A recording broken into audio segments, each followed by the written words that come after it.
sometimes I can't tell with you.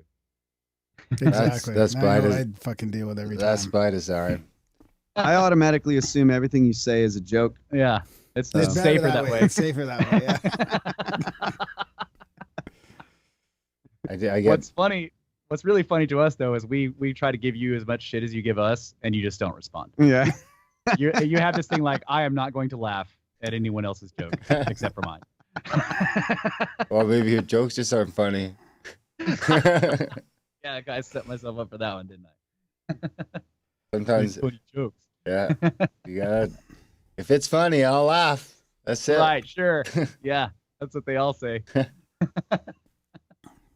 Man, this TV's got some real screen burn, though. I gotta Yeah. say, it's still like got the old stuff on there from like an hour ago. I wonder if Get a that real TV. Get a real freaking TV.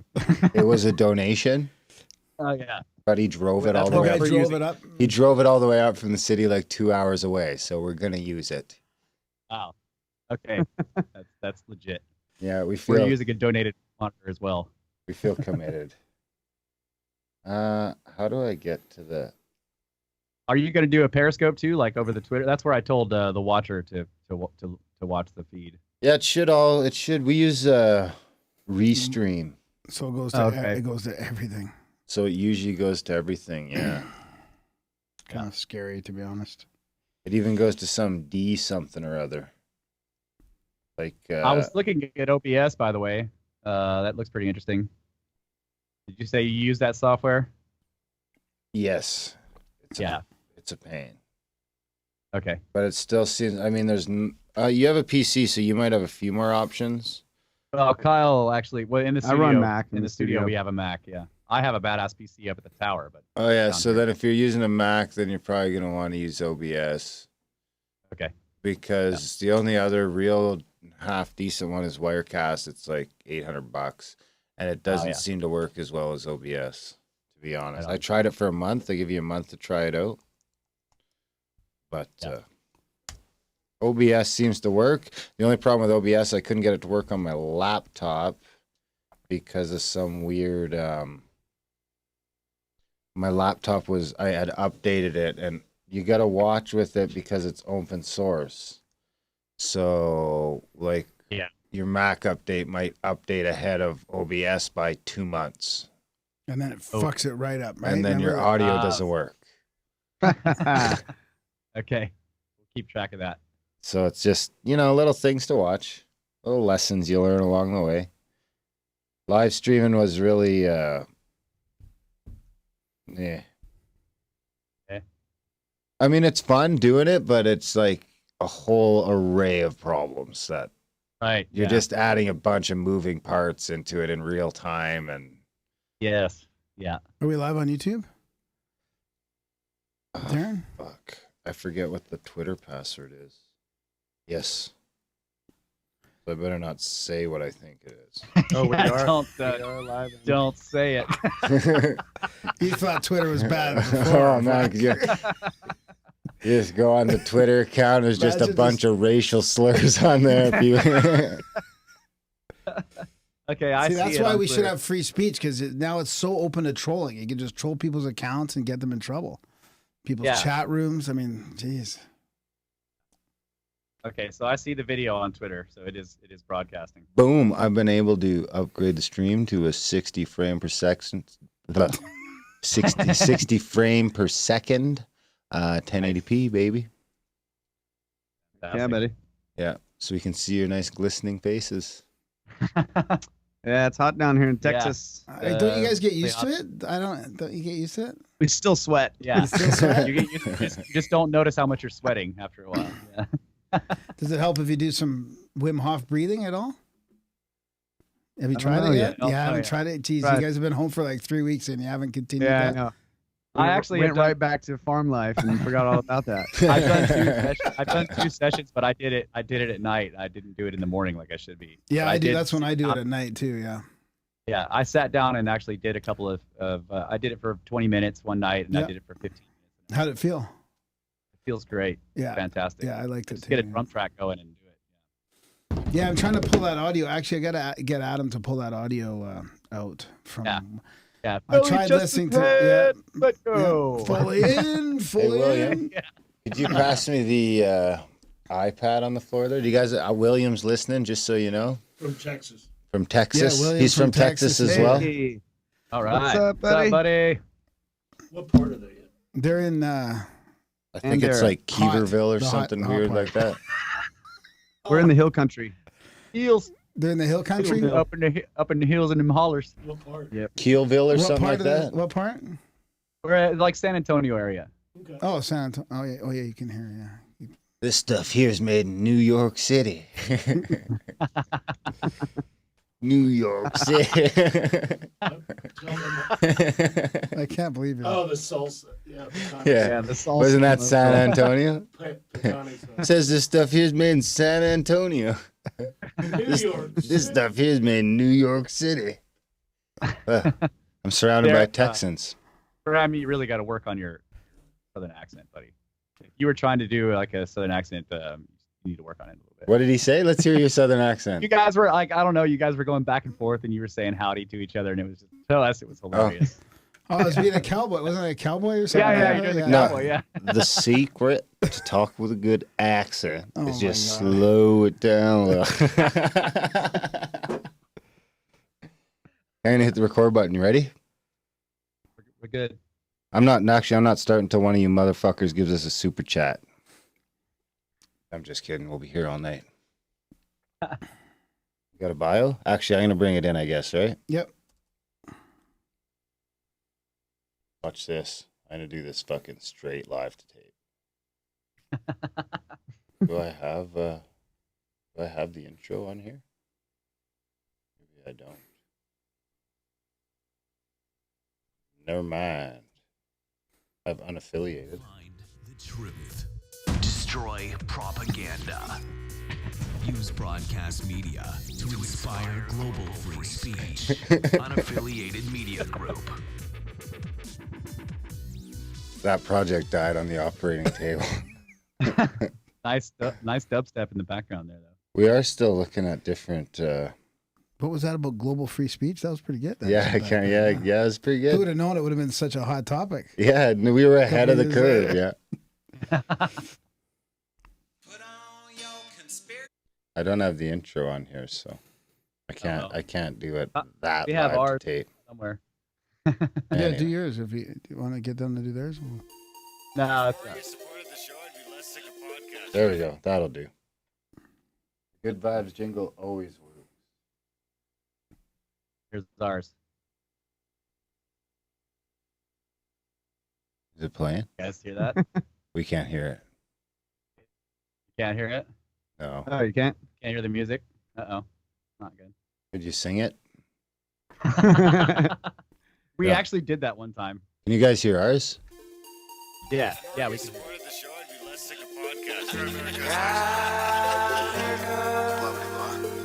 Hey, we got a super chat.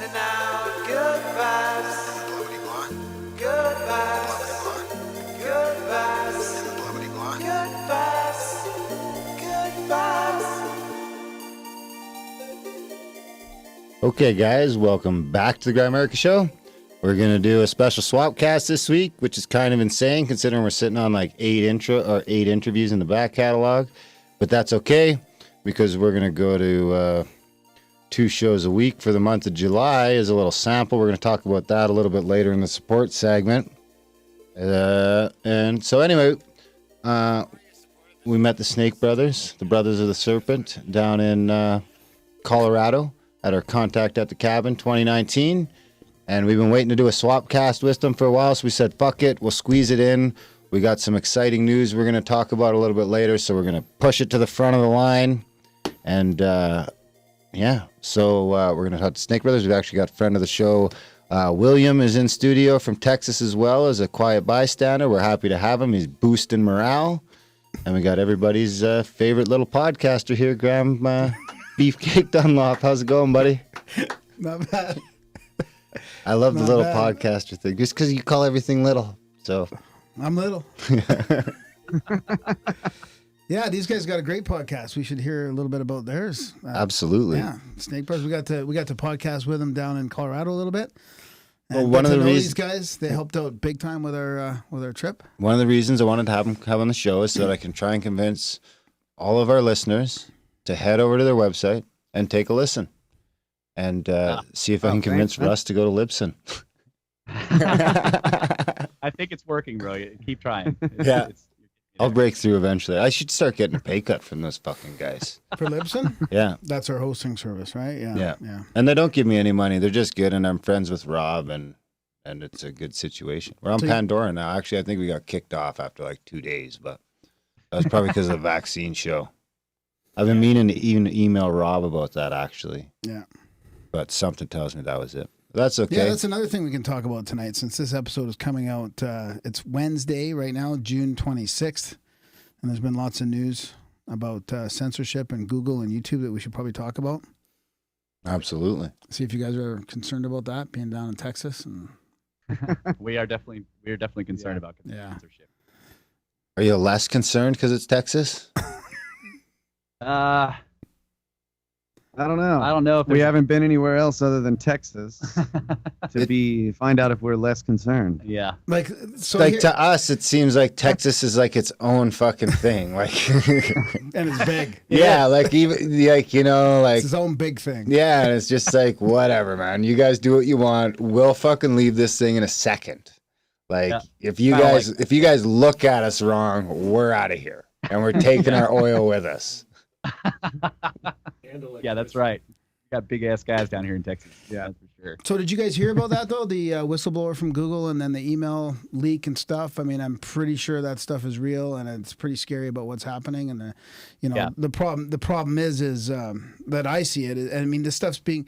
So Veritas put a video on YouTube about it, and then he also that video went on Vimeo, and they got taken off both of those platforms. I think Darren, what were you reading to me earlier about the Vimeo one where it's hateful and what was the other wording? Yeah, that they used? defamation. It's hate speech. Yeah, so Yeah. so you can call people a Jewish person that had relatives die in the camps.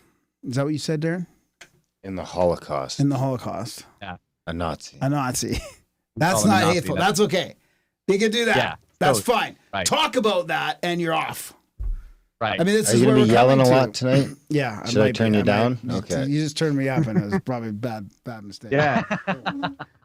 You know, like No, this yeah. is, but this is like that's to really to summarize what's happening, right? At the highest level of Google, you can do that. You can name call. You can be hateful. Where do you draw that line? They're in control of machine learning fairness now. Like who gives who? Would you want that responsibility? I wouldn't want that responsibility to start managing algorithms based on a subjective fairness policy. Right. That's. I mean, yeah. It's really bad. And the other thing is like, it's people talk about it being a double standard, or people talk about it being, like hypocrisy. But I've been trying to think about this. I'm like, I don't think that's what it is. They don't care about those actual rules. They only want to use them when they're to their advantage, right? So, like, in other words, I guess this might be semantics, but you have to care, like, to be a hypocrite, you have to, like, actually care about the rule and then not apply it to everyone the same. That's a hypocrite. When you don't care about the rules, you just use them because when your only, like, goal is to win at all costs in whatever argument you're having, then you're not a hypocrite. That's your standard. You don't have a double standard. Your standard is to win no matter what you have to do. You see what I'm saying? So that might be arguing semantics, but that's how I've been looking at it recently, because they seem to have no shame with this. There's almost no shame. And so it's like, Yeah, Very close to no shame. yeah, and and they won't even acknowledge it really. right. Because it's like they're not breaking any of their own principles, because their principle is to win at all costs. That's, Yeah. You see what I'm saying? Oh, yeah, I see what you mean. Yeah. Yeah. But they also are applying it only where they want to as well. Yeah, even because that's what you YouTube, do. even Google. Yeah. Like, in other words, they have these rules, but they don't actually care about the rules. What they care about is implementing them in such a way so that they can get their whatever the thing is that they're trying to do. Yeah. Win, whatever that is. Whether you're looking at politics or something else. Yeah. So is this gonna bite? I mean, really, what's happening? The Streisand effect, I believe, is what's happening. I mean, there's all these people Yes. that are getting way more attention, even though the mainstream media won't really talk about it much. They have to bring it up to a certain extent, but they're talking more about how Trump's tweeting about it, not about the content of the problem. Yeah. So is it going to bite him in the ass then? What do you guys think? I mean, I don't think it's just these lies and this bullshit is sustainable like that. I mean, Yeah, I think if government gets involved, then it could bite us all in the ass. Yeah. But ultimately, these companies are, I mean, they're free to do whatever kind of stupid crap they want. And then people will look for another platform, and somebody will come up and say, you know what, I'm going to make a platform that's all about free speech. And that's happening. And that's the ultimate fairness, really, is that if you're free to choose the way you want to run your business, and if the way you choose to run it runs it into the ground, and somebody else can capitalize on what people really want, then that's fair. yeah. The problem the problem is though that they've been funded and subsidized by the governments. So that makes it unfair, and it's a monopoly already. So there's already you can't. There's no fair. You can't catch up to that. Yeah, and they also get there's some kind of legal protections they get as being a platform rather than a publisher. Yeah.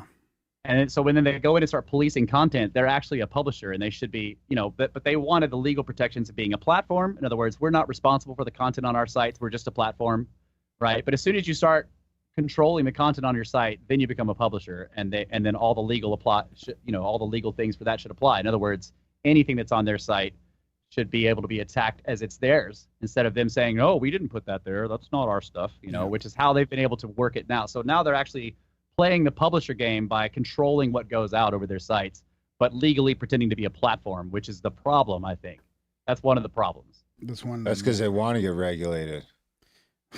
Yeah, It could be that. Yeah. Yeah. I don't. I mean, that's I do. That's the way you ultimately end up on top forever.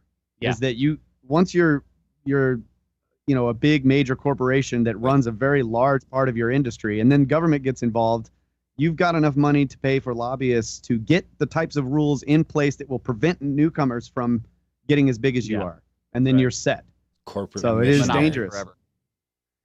What's that? But is corporate missionary. But is that worth if they follow if they follow the U.S. Constitution on free speech and stuff? Is that worth it for us as a society? Depends how There fucking might be broad an the hate argument speech that there- definition gets, Shorty. Yeah. Baldy. There is Chubby. no hate speech in that. That's the point. Isn't there? If you have red shirt. We're in Canada. You better watch it. Is there no hate speech in the USA wearing yet? a red shirt. I gotta get away with it. Oh no, they talk about hate speech and hate crimes here all the time. So And is I'm- hate I'm speech a very- thing though? Yeah, they Can talk you get about. I mean, charged with it? I haven't seen no. No, Okay, I haven't seen that, but people have been destroyed, socially Yeah. for it. Yeah. But so far, there's no legal recourse to. But they seem to be pushing towards it for sure. Here you can get charged for saying shit. For saying Right, hateful like shit on top of saying other shit. Like you can't deny the Holocaust. Yeah. But Or how you- come? But how come calling somebody a Nazi that's not a Nazi can't? How come that doesn't fall under that category? That's what I don't understand. That Well, seems that's kind of pretty what Russ was hateful. saying. Is that Pretty Yeah, hateful. they to me. they use the rules when it advances their agenda. Right. No, but I think it doesn't. It barely doesn't meet the real hate speech rule. Because I don't think a Nazi's a protected class. So you're hateful against a class that. Well, but if they're not, or you should be but hateful. if they're not a You're Nazi, hateful to. Then it's not hate speech. It's just wrong speech. Yeah. There's wrong think and wrong speech and hate speech. Right. it's too confusing. That's a good point. Though. Well, the can't trick come up with is- this. The trick is not to fall into the trap of saying, hey, if I can't say this, you shouldn't be able to say that, because then that just becomes, you just fucking bury yourself. Well, that's why right. it opens up to trolling, right? Like if we have people in our YouTube chats or somebody That's different. The YouTube chats aren't free speech. That's like the Grimerica chats. there's other forms, right? I decide. Where people can if you do people can fucked up come in. shit, you're blocked. You're out of here, buddy. But I think Graham's point is pertinent. Like you were saying this earlier, that like making all these certain things or ways of thinking or ways of talking or whatever be wrong socially opens people up to trolling attacks because people can make it appear like they're that way when they're not. That's what I'm saying. Exactly. That's a good way to articulate. Oh, they can even edit or your even shit together. accuse you for something that you're not, and then all that. By the time the backlash is over, it's too late. Graham's especially concerned because there's a couple questionable statements in the back catalog. You think? Oh yeah. Oh yeah, man. I'm waiting for it. Like in a couple years from now, when shit really takes off, you're gonna just like bam, fucking abos, motherfucker. Lawsuit. There's a couple things I could pull a few out. Oh boy. If they get me for abo, then go ahead. Yeah. I mean, I don't even care at that. I'll just say I'm an Indian. I said he could say it. I wasn't talking about. I was talking about Australians. Don't dig yourself a deeper hole. The gift that keeps on giving. Yeah, see, this is the key, is that it starts making everybody not want to say anything in case they say the wrong thing, and that's the real danger. Yeah, when you start tiptoeing around everything. Yeah, we called this political correctness, 15 years ago, 20 years ago, and now it's turned into all of these other catchphrases or whatever. But that's basically what it is. See, it's weird because I want people to worry about what they're gonna say, but I want them to do it because it's the wrong fucking thing to say, not because it's the law. Yes. Because it's mean. Yeah, exactly. For lack of a better word, because it's mean. You shouldn't be fucking mean to people. Period. But if you are mean, you pay like a personal price if somebody will make you pay that price. Yeah, but people don't want to shine the light on that. But if you push it underground, then it's gonna fester and people are gonna get worse. And they're going to get more attention, and then more people are going to go underground, and you're feeding the whole hate culture by censoring it. It's not making any sense at all. Yeah. Yes, I think censorship is never good, and to me, like a quick sort of pithy answer to it is the best answer to speech you don't like is more speech, not censorship. Yeah. I feel like I've heard that. I feel like I've heard that so much, and we're kind of beating a dead horse. But it is because of the relevance of the last 2 days and what's really come to light that we all knew was happening anyways. But it's reaching a whole other level of. Right. And so when you back out and look at the big picture, what is the relevance of what's happened in the past couple of days? It's about power. All of this PC, political correctness, hate speech this, hate speech that, being able to sort of charge people for very nebulous things that you can't define so that you can define them at any given time is about power. Whichever side is doing it, it always is. So that's my opinion. Yeah, no, it's true. Very Texan. It's true. So aside from free speech and censorship, as fun as that is to talk about, how you guys been? How's farm life? I talked to Kyle the other day. He was training vines. Sounded lovely. Driving tractors. Yeah, man, it's getting hot. This is not my favorite time of year to be a farmer. Yeah. It's beautiful, but it's really hot out. So thank God we have air-conditioned cabs and our machines. Yeah. But other than that, do they connect to the internet? No. There are tractors that will connect to GPS and internet though, and you don't even have to drive it. It just does everything for you, and you can like sit there and play with your phone while it's driving around. Nah, we're what they call craft agriculture, so it's kind of small time. But it's beautiful, man. Yeah, Darren called us Big Ag though. I love that, buddy. I was like one of my favorite things that happened. You're like, oh, we got Big Ag in the house. Yeah. Yes. Big Ag pushing the glyphosate. Shilling for glyphosate. Yeah. We won't get into that. We don't want. Yeah, we won't throw you under that bus today. We'll save that for next week or next show. But contact at the cabin. Did you guys have fun? Was it worth the trip?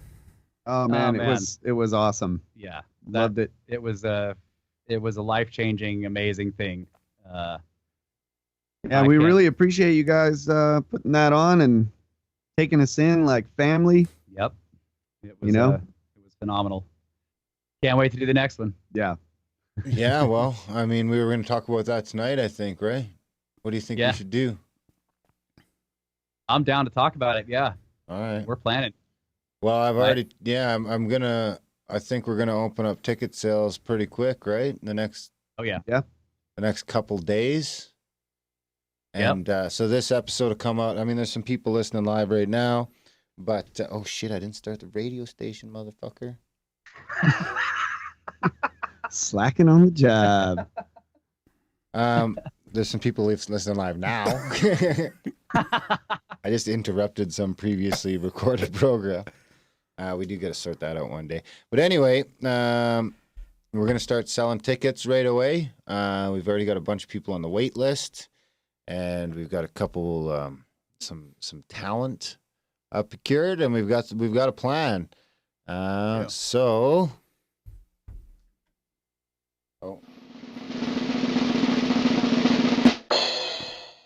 CAC 2020 will be April 16th to 19th, 2020. It's going to be in, I think it's called Duck Creek. The venue will be in Duck Creek, which is nicely nestled in between Bryce and Zion Canyons.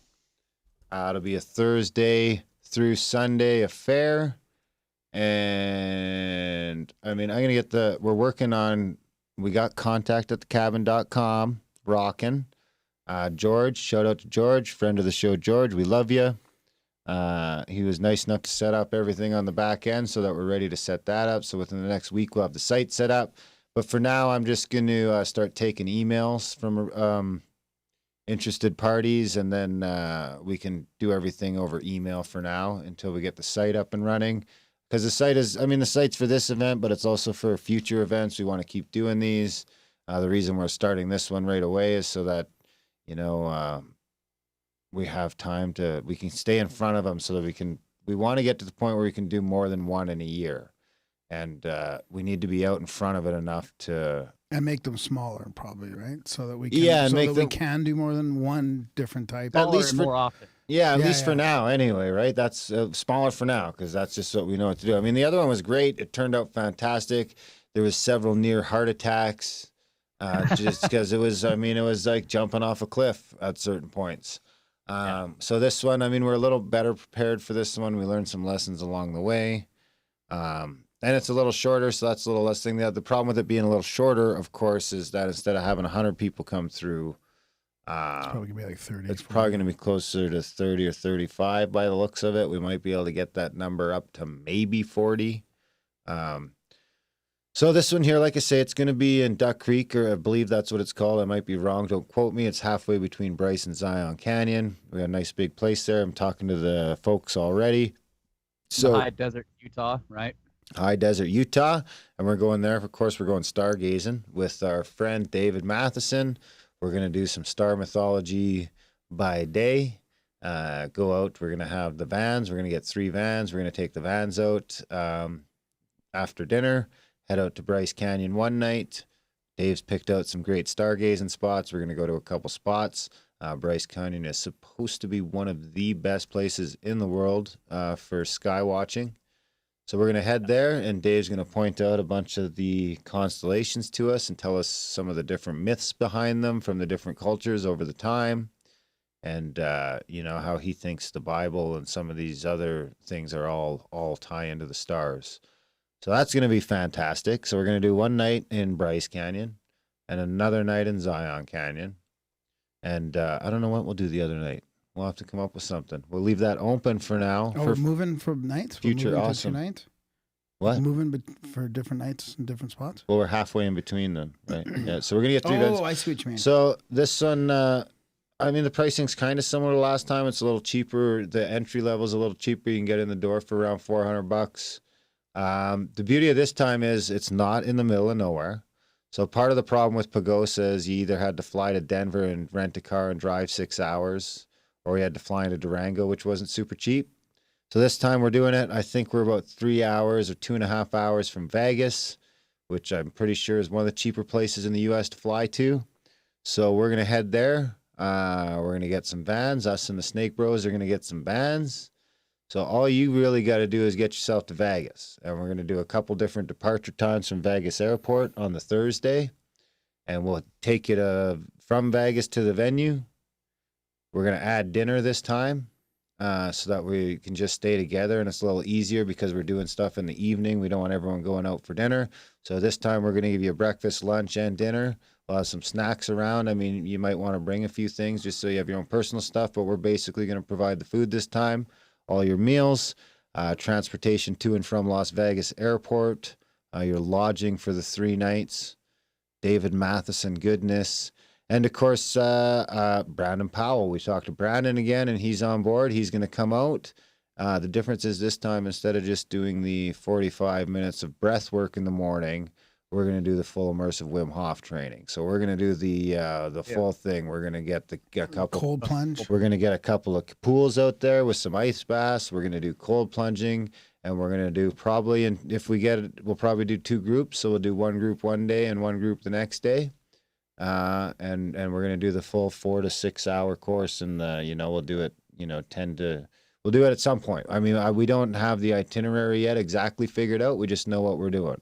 Star Mist with Matheson, Sky Watching with Matheson, High Desert, Utah, and full Wim Hof training. We could summon some UFOs too. We'll throw some there'll be. in there. So that's what we'll do on that extra night. We'll do a C5 That's a night. perfect place to summon UFOs. Yeah. Of course, we're also, and I was talking to Dave, we're also going to do optional morning trips. So at the last one, we had Chimney Rock signups. Well, this time we're going to have like the 4 a.m. Morning constellation sign up. So it's Dave wants to do Dave's going to do. So we're going to go out at night, and then, people that want to go out from 4 to 6 or something like that. We probably won't go all the way to the canyon for that. We'll just kind of head far enough to where we can see, and he'll show us, because it's totally different constellations in the morning with the rising sun and different stuff like Dave that. Gonna get any sleep? Is he gonna? That's the beauty of it only being a weekend instead of 10 days, right? At least he can sleep when he gets home, and he can sleep through the Wim Hof training. Yeah. Also, I've been in the Grimerica chats, and I just want to say to those you gamblers in there, don't disappear in Vegas when we're supposed to pick you up. You guys know who you are. Don't vanish in Vegas. You can vanish in Vegas after. Don't leave the airport, because we're not going to be looking to wait for people. That's for sure. If I go in looking, I ain't coming back either. Yeah, that's it. The van's gone, Graham's gone, event's canceled. That's right. Snake Bros are gone. Chat. Yeah, we're hoping to secure the same cooks. So I've got a soft of commitment from them. So it's looking like a grand, quite the grand adventure. I will say this: I've got the last time I checked, I had 13 or 14 people on the wait list. In the last 3 days. So I mentioned it in the chats, and I mentioned it on the social media. One of the social medias, Twitter, and I've already got 13 people trying to buy tickets. That's already almost half sold out, man. Yeah, that's kind of my point. Is it's not going to take long. So for now, just email me directly. We're gonna get the website going eventually, but for now, just email me directly, Darren@Grimerica.com. Do not send any money to the Grimerica PayPal for CAC. Do send money to the Grimerica PayPal to support the show, because it's awesome and it helps us grow. And like we were talking about earlier, we're going to go to 2 shows a week for the month of July and try that out for a while, because people seem to like more content. So we'll try 2 shows a week for the month of July, and we'll see how that goes. And if our added value is met with some added value, then we'll continue to do 2 shows a week. And I think that's a pretty good offer. Because, I mean, let's be honest, 2 shows a week is twice as much work and twice as much time. We got to be careful about that commitment. I mean, maybe we do. No, I just committed. He's got these fucking harebrained ideas, and he just fucking whips them out. How dare you? I do have harebrained ideas. They know that already. Hey, man. I'm always trying to reel them in a little bit. Like, okay, no more initiatives. Wait. I'm always just pushing them. Maybe like 2 or 3 weeks a month. Maybe we do that. 2 shows a week. Okay, we should get a commitment. If we get 100 new supporters, that'll never happen. So we won't be committed to anything. Patreon guys. Yeah, maybe. If we get the Patreon, we got some great episodes coming out. If we get the Patreon, are fantastic. If we get the Patreon up to 200 by the end of July, we'll keep doing 2 shows a week forever.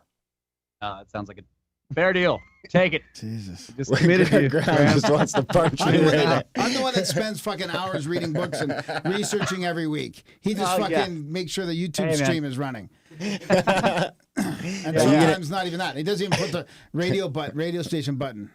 Are you gonna edit Are you editing this show and uploading it to Libsyn? I guess. No, it's a lot of prep work though. Like you got to be careful what you're. Graham, I totally feel you, bro. Kyle does the same thing to me. Like I do a ton of research for this show, and he's like, "Bro, come on, let's get in the studio." And I'm like, "Ugh." Just go for it. Slow down. He's It's like, come on, man, it's easy. I just go in there and it's awesome. I'm like, yeah. We were talking about that a little bit. We wanted to hear each other's process. So how do you guys do it? You guys do it very organized. We were asking you if you have like an outline. Do you think meeting in Vegas is a problem? It might be. Still not done with this yet. Well, Bill just texted me and he's like, Vegas is gonna be a problem, man. I'm telling you. Yeah, that's what I was saying. They know who they are. Well, I mean, I don't give a fuck Hey, look, because man. I'm not interested. I'm like going straight from the airport to the dispensary and getting the fuck out of Nevada. Yeah, so look, if they go to Vegas and they disappear, they've already paid, and we don't have to deal with them. That's right. Yeah, perfect. Yeah, because Salt Lake City's a way farther drive, and then there's no dispensaries. I mean, we got people coming from Colorado and Cali, but I want to hit the dispensary. It's a thing. The thing of mine. Yeah. When you go. So Anyway, don't disappear into don't disappear in so the we're dispensary. gonna keep it in Vegas. Don't fucking disappear. Graham. Graham will be Just good. don't send me looking for people. I'm telling you. Who's going looking for I'll people? end up at fucking Crazy Horse 3 or something All like right. that, you know? I'm not a gambler at all, so So I'll go look. Russ is the go looking for people guy. Okay. Yeah. Oh, throw me a little dice. A little bit. He has been known to throw a little. We gotta dice, pick up Kyle shooting dice down on the strip with his shirt off. freaking throwing. Shit, man, I'm win my shirt back. It's all good. All right. Could totally happen. So I've been listening to your show. Actually, the first show I listened to was in your caves thing, and I was like, oh my god, how is these guys' audio so bad? Yeah, that was in the cave because we had terrible internet connection here until yesterday, which we got. Yeah. We just got it yesterday. So Good whenever we timing. need a good internet connection, we went to the cave, and it sounded like a cave. So sorry about that. Was it a Quonset? It's actually a really nice building. Yeah. Really? It's on the ranch that we work on. Yeah. It's a guest house. Huge 25-foot high ceiling and tile columns floor and and yeah. Oh, so you Wow. can't even hang sheets around. You have to like make a fort. Right. Yeah. Yeah. We'd have to build a couch cushion for it to make it sound. Yeah. Well, yeah, what but if we won't need that place anymore, so Yeah. we're good to go. you're dialed in? Internet's great. I remember when we first got internet in the garage. Remember? We tried Garage? to Skype. And yeah, what do you guys call them in Texas? Car Is that holds? what you guys call it? Carport? I stole that from The Simpsons. I But think did you it's say garage? garage? Yeah. We Garage? call it a garage. Garage? A Garage. garage. Yeah. Very French. Garage. Well, I'm Canadian. We're Right. So we're why are you saying bilingual. garage? Garage. What do you think Metallica's album's called The Garage Days? Maybe it is. It's the Garage Days, man. All right. NASA. So what do you guys do? How do you do your show? The outline, like you're pretty organized for just winging it. Well, Thanks. thank you. We do wing it though. It is I mean, It's totally winged. yeah. There's some prep work, so I do a lot of prep depending on what kind of show. Sometimes we just come down here, sit down, and we start having a conversation about pyramids, and we don't know where the show's going to go. Or both of us have been thinking all week about maybe this topic or that topic, and sometimes we bring it up to each other like, hey, I was thinking about this, bounce ideas off each other. But we've been doing this for over a decade.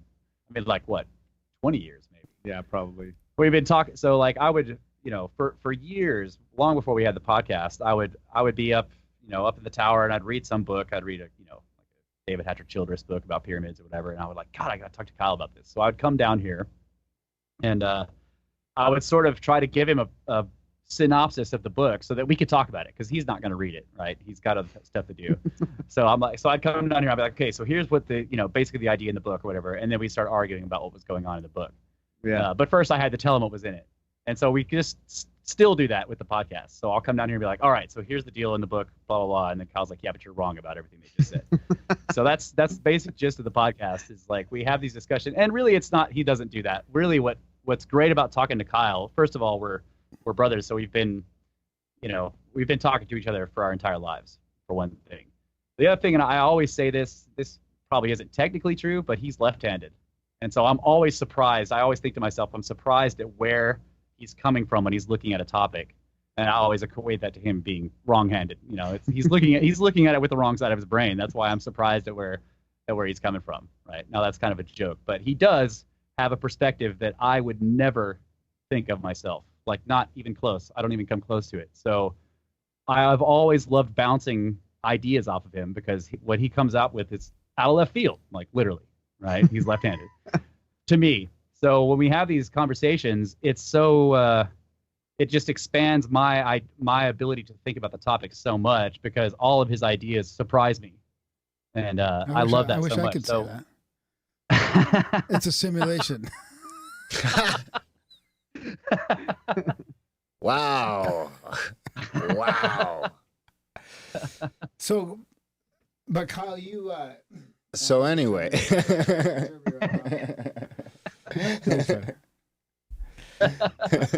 I forgot what I was going to say now. I do a lot of research, but Kyle does, yeah. I just have my own way of going about it. Like I started listening to podcasts. Really, I know this sounds like a hipster, but it was like before they were podcasts.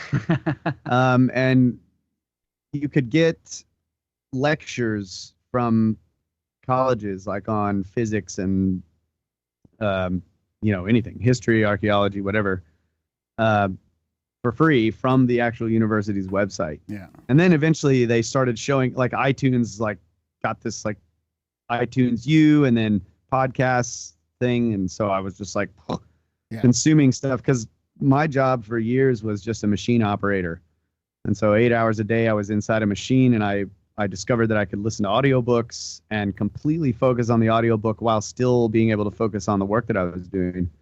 So I started out with fiction and then got bored with that. I was like, man, I should learn physics. I'm a musician. I have a recording studio. I need to know what's going on, Physics-wise, with the physics-wise. yeah, with the instruments and stuff. And once I started going down that rabbit hole, that's when I feel like we really started having more interesting conversations, I think, because I would kind of like put everything through this lens, this world that I was building in my head about how the universe works or whatever.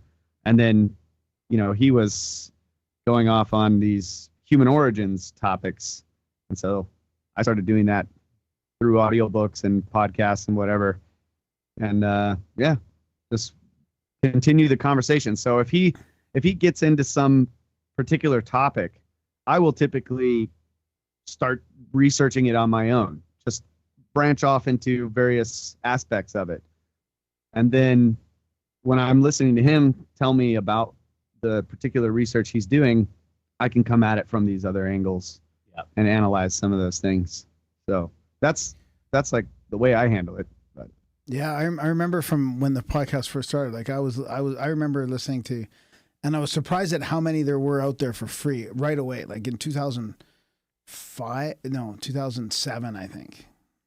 I think it was 2007 when I started listening, or 2006. And already, like, anything you wanted to learn about for free was just there. And it was just like that. So I started down that. And I had a job for a while where I could just listen to audiobooks and podcasts all day long too. It was fantastic. So I totally get that craving to learn stuff. So where'd the name Brothers of the Serpent come from? Well, back to you, Russ. So there's first of all, the serpent is an ancient symbol of knowledge, right? So you'll see it on the caduceus. We still use that symbol now for health. You see the staff with the snake going around it. That's the caduceus. So the serpent there has always been a symbol of knowledge, at least in ancient civilizations.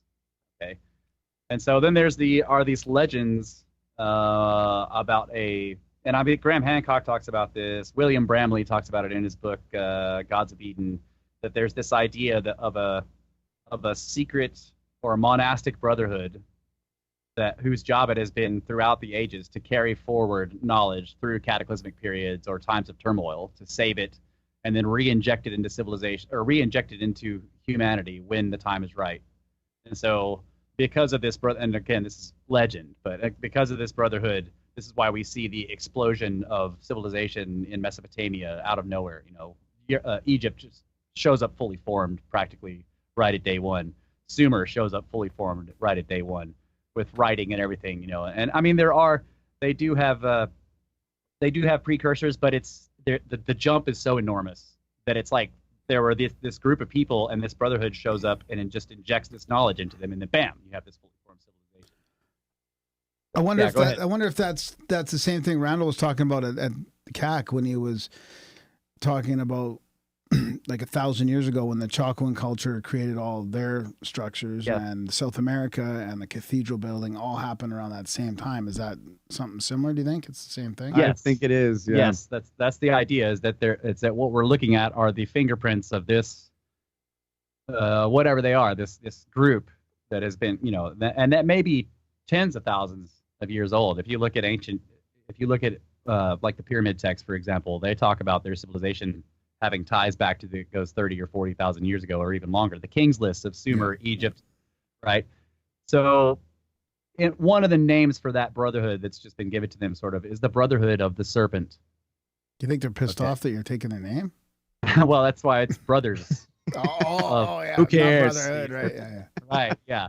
So it's a play on words of that name, right? Because we're brothers, and we love that idea. And we're trying to uncover their, you know, we're actually trying to trace the fingerprints of that. In part, we're trying to trace the fingerprints of that monastic order and what secrets. How do they do this? How do they carry it across? When did they start? Right. Also, we were talking about this the other day. Enki, the ancient Sumerian god, the one that was the brother of Enlil, who was the sort of the lord of the sky. Enlil was the one that was like in charge of everything. Enki, his brother, was also known as the Serpent. And then you see across the world, like Viracocha is a serpentine. Then you have the feathered serpent, Quetzalcoatl, right? So you and these are all civilization gods. Yeah, knowledge bringers. Knowledge bringers. They show up and they just Well, in the midst. What? There's also Mother Ayahuasca too. I mean, there's also a very spiritual significance to that too. I mean, people see the snake during those episodes. Well, I was going to mention that because I've heard of the staff and the snake being described for masculinity and femininity before as well. Yeah, could be. I mean, that symbol has been used since at least ancient Egypt. That caduceus. Then you guys would be brothers of the feminine. Thanks, buddy.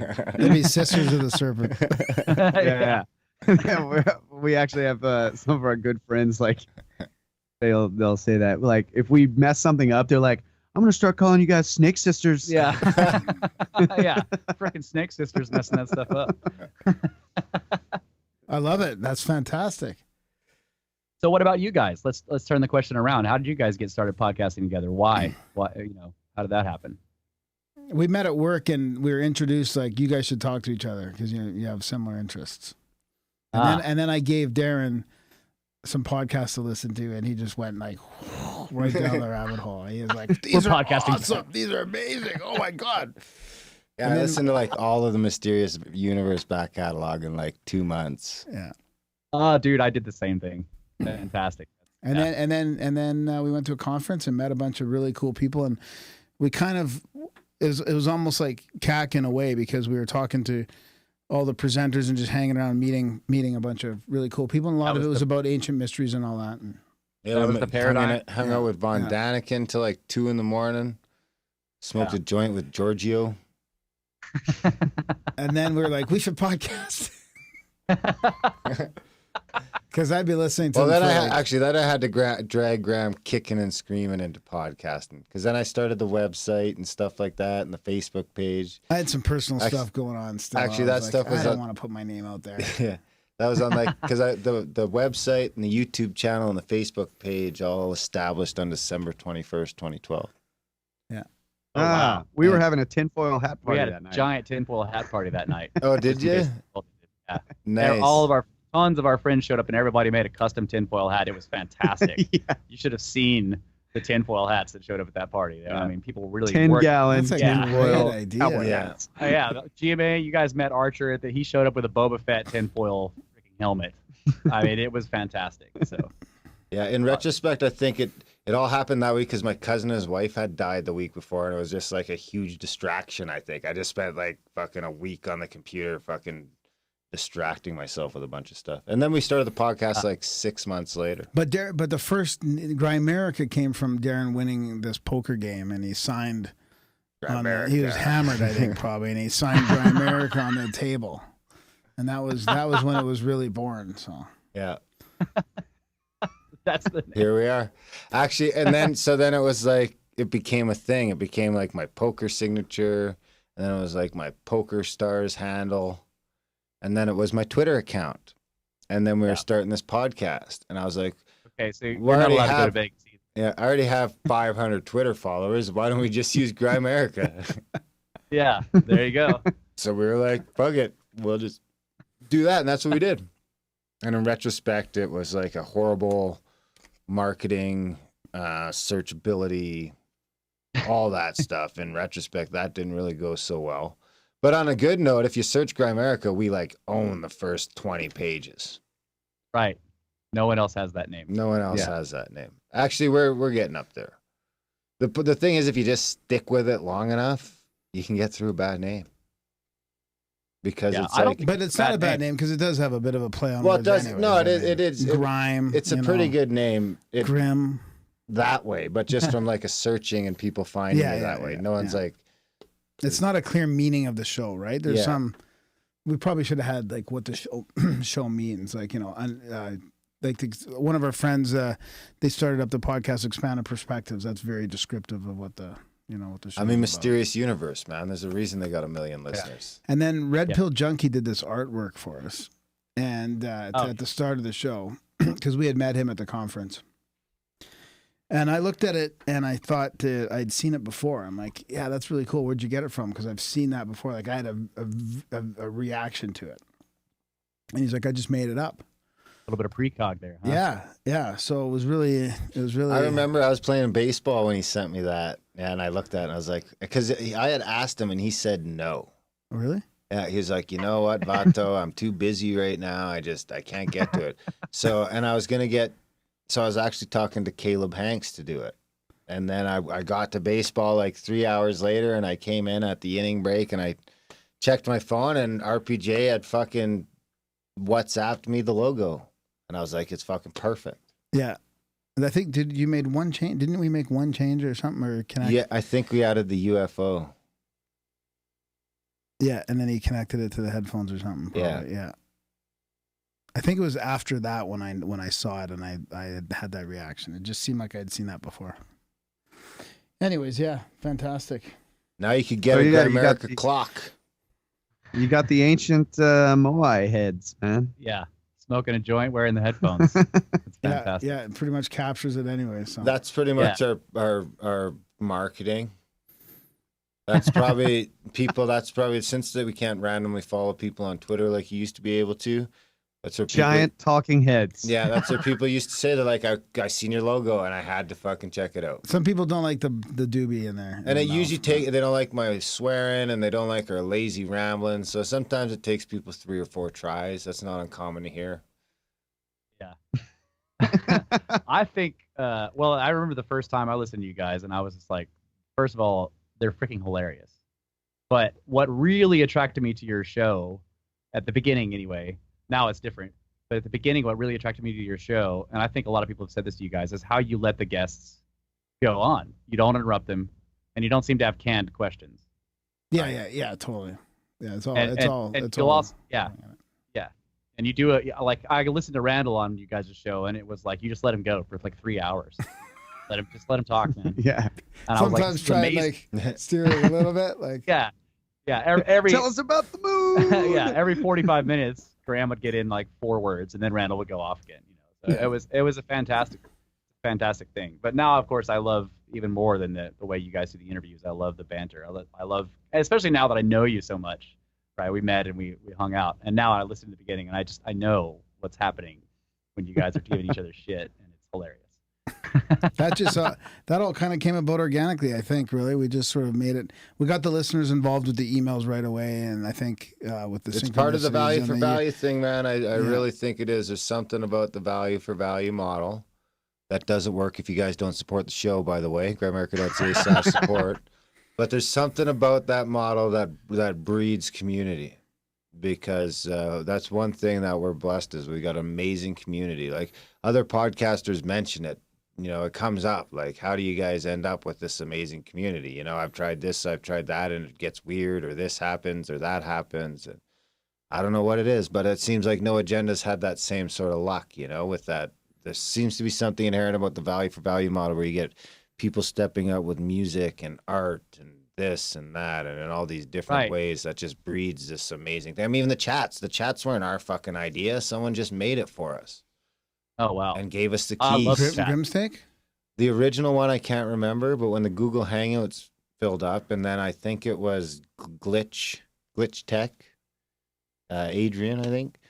He made the first Discord server, and then he just like, after like a few months, he's like, do you think you can fucking handle not deleting it? And he's like, okay, it's yours. And then Jordan came in and made the next one, and then I didn't even take the keys for that one. I give them to Ryan from Kansas has them, because I don't want to deal with it. Ryan from Kansas. Ryan from Kansas. What's up, buddy? He runs the chats. He does a fantastic job. Yeah. Yeah, that's really cool, man. He's also a meme lord. and you know, But I Larry King it. Like usually, The meme honestly, like it's not it. That's kind of like some of it you could chalk up to my unpreparedness, but it's like I would say like 20% of the time as we're dialing the guest up, I'm like, so what's the shtick? And in the beginning, honestly, is because I had young kids and I was just so busy. I honestly just had no time to do any research. And now, honestly, I do it by design. I mean, certain shows I don't, and there's certain subjects that I just Well, you already know. I mean, sometimes that I you just already have know. a knowledge base on and stuff like that. But if it's something I don't know anything about, then I'm not gonna look into it, because then I feel like, I mean, there's a laziness factor. I'm not gonna lie.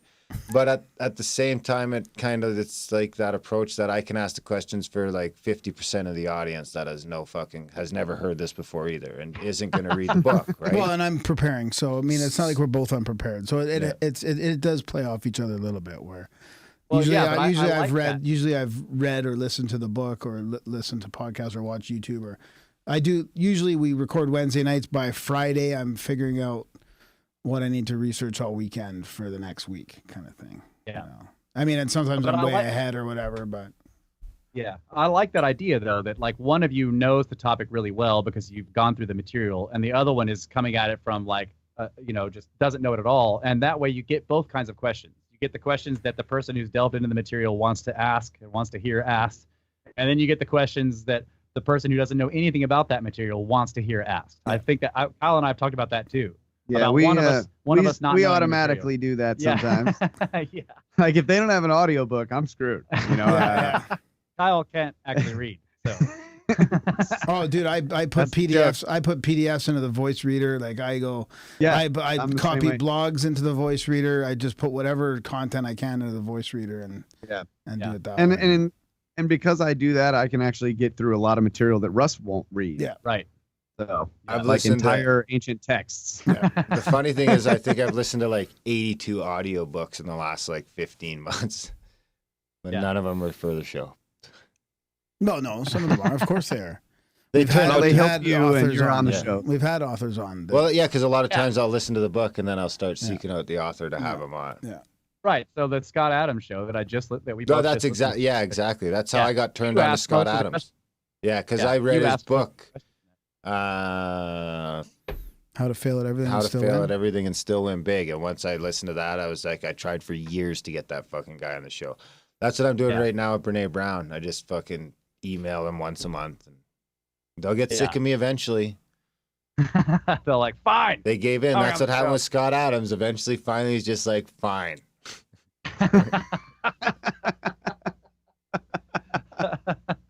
Yeah, that's a great. Yeah, model. we don't really do that Yeah. either.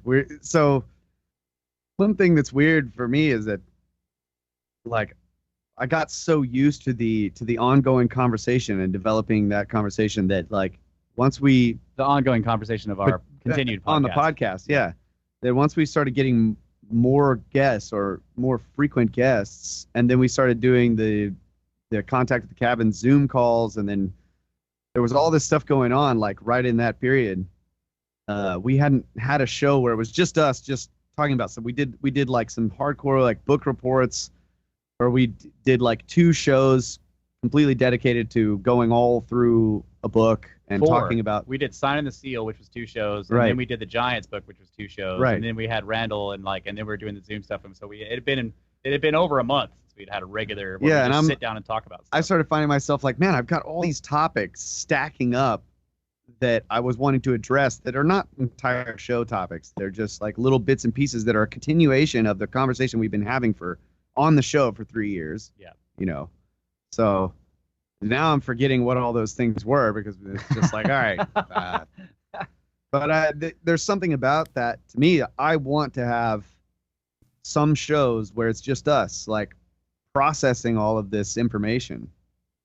That was part of the reason why we started, because it was almost like a way to organize the information that we're looking into. So We could probably. I really like that. Yeah. That's fun. Go We ahead. can't do that. No, we can't do that. Fuck. We couldn't. Would just be. Yeah. People get sick of listening to us. We could do a show like that once in a while, but with the intros, I mean, we couldn't get away with just doing 2 hours of us. Some people say they want that, but they're mistaken. They'd. I mean, honestly, I'd rather spend that time interviewing someone. I really would. I mean, it's at that point now where I'd really like. You know, I enjoy it. You know, I enjoy interviewing people. I enjoy the opportunity to pick someone's brain about whatever the fuck, you know. Simulation. Yeah. Yeah. All right, bud. All right, C-Seti Dunlop. C-Seti ball hockey Dunlop. Aren't you supposed to be playing hockey right now? I am. Are you My injured? I'm injured. Yeah, so we're never going to be a guest heavy show, I don't think. And I think that the way you guys' podcast work, that's how you do it. That's Yeah. what you do. Right? And And it's great. I do love the ability to get people to come onto the show so that I can talk to them about topics that otherwise, I would never be able to get this person to talk to me. I wouldn't be able to, like, hey, guy that wrote this book, I just want to call you on the phone and talk to you about your book. That would never happen. But because of the podcast, I can be like, hey, we have a podcast. We'd love to talk to you about it. And he will come on and talk. Oh, Right. 100%. Yeah, that's the best part of having a podcast. That's exactly right. So we had multiple reasons for starting the podcast, but one of them was to what we called join the conversation, right? A conversation that we felt you guys were having. For one, I've been a Grimerica fan for years and years, so I was like, these guys are doing it, man, if they're doing it, we can do it, bro. Come on, like, look at those guys. Yeah, look at these fucks. But I actually use y'all's show as a resource for my own research, right? Like if there's a guest that y'all had on that is knows a lot about a particular topic that I'm going, I just pull that show, listen to that. Yeah. And then I, have my own thoughts and ideas about it that I might use on our show. Yep. Yeah. So it's great. It's great that it's out there. Sure. And I was going to say, that reminded me, back to the Brothers of the Serpent thing, where these guys are injecting information or knowledge into humanity. Brotherhood of the Serpent. Yeah. Sounds like a fucked That up guy- cult. Yeah. That's exactly what it is. That guy, Alan Green, Who did the y'all had on. injecting?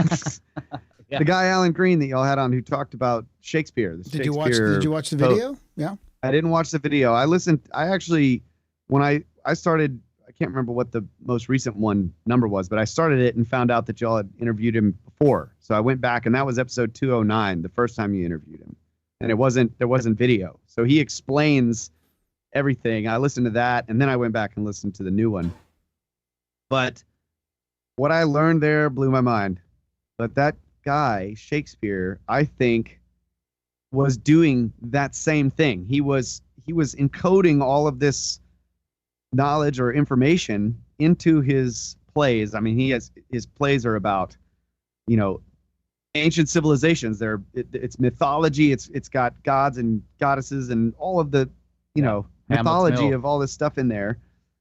And he's rewriting it and encoding that esoteric information into what at that time was modern day life, or something that modern people would latch onto and want to tell the story again. You see this happen over and over with esoterica. It's like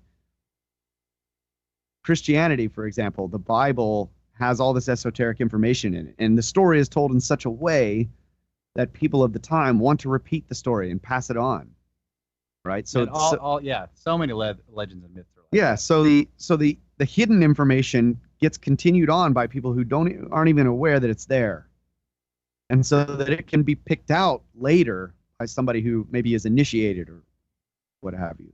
Yeah. So Shakespeare was basically doing the same thing. He was just doing it again. And now look at what's happening. Like, he's the greatest literary, writer of all time, and his stories are being told over and over and over and over in so many different mediums. And the esoteric information is embedded within. And there might be that might be part of the metaphysical reason. I mean, hiding that symbolism in there might actually be powerful. Yeah, I think so. I've been bugging Alan to do a CAC with us. Oh man, That would be I hope he does. fantastic. I'm working on it already. I've got a soft agreement. Yay. Alan seems Dude. like a ton of fun too. I gotta tell you. Yeah. I mean, Yeah. he seems like he'd be a hoot. He really does. Something about Yeah, the guy I just seems agree. like I'd have a blast to hang out with. That would be great. But that to me is I don't know, that idea of being able to put esoteric information into some modern story. I really like that. I want to be able to do that. You know what I'm saying? I want to learn how to do it, because I think, you guys talk about, you've had some people on your show that talk about magic or whatever. I think there may be something to that. Yep. Where you can tell this multi-layered story. I don't know how else to describe it, but it does something to the psyche. Like, you have this certain set of rules that you have to put into a story to make it, just It's make it like an become- archetypical fucking something or other, like That's right. the Yeah. Matrix and stuff like that, where it's it like grabs you at your deepest soul because it's in your DNA. That's right. Yeah, and there's a word, for this in the music industry, and they call it catchy, right? Oh, that song's catchy. It could be a hit. Well, what is it about that song that makes it catchy, right? You're now combining music and lyrics. But Well, there's something they force there. It and they force it on the radio. No, I'm just kidding. yeah, so I have this idea too. I'm like, the drummer in our band is like, oh yeah, we got to make something catchy or whatever, and I'm Was like, you can't do that. They dump a bunch of money on it, and then people just eat it up. Yeah. But I learned from looking into this type of stuff that's not necessarily true. There are ways, there are methods There to are make catches in the these human mind. stories Yeah. So catch on. wait, how did Alan Green fit in with the Monkees again? Because He was the musical director for the Monkees, Right. and basically toured all over with them. And Manufacturing because those catchy guys, tunes. yeah, exactly, they were getting, they had the writers from all over, these awesome writers singing in songs, and then he would get with the band in shape, is what he said. I get the wonder band- if he's a Mason.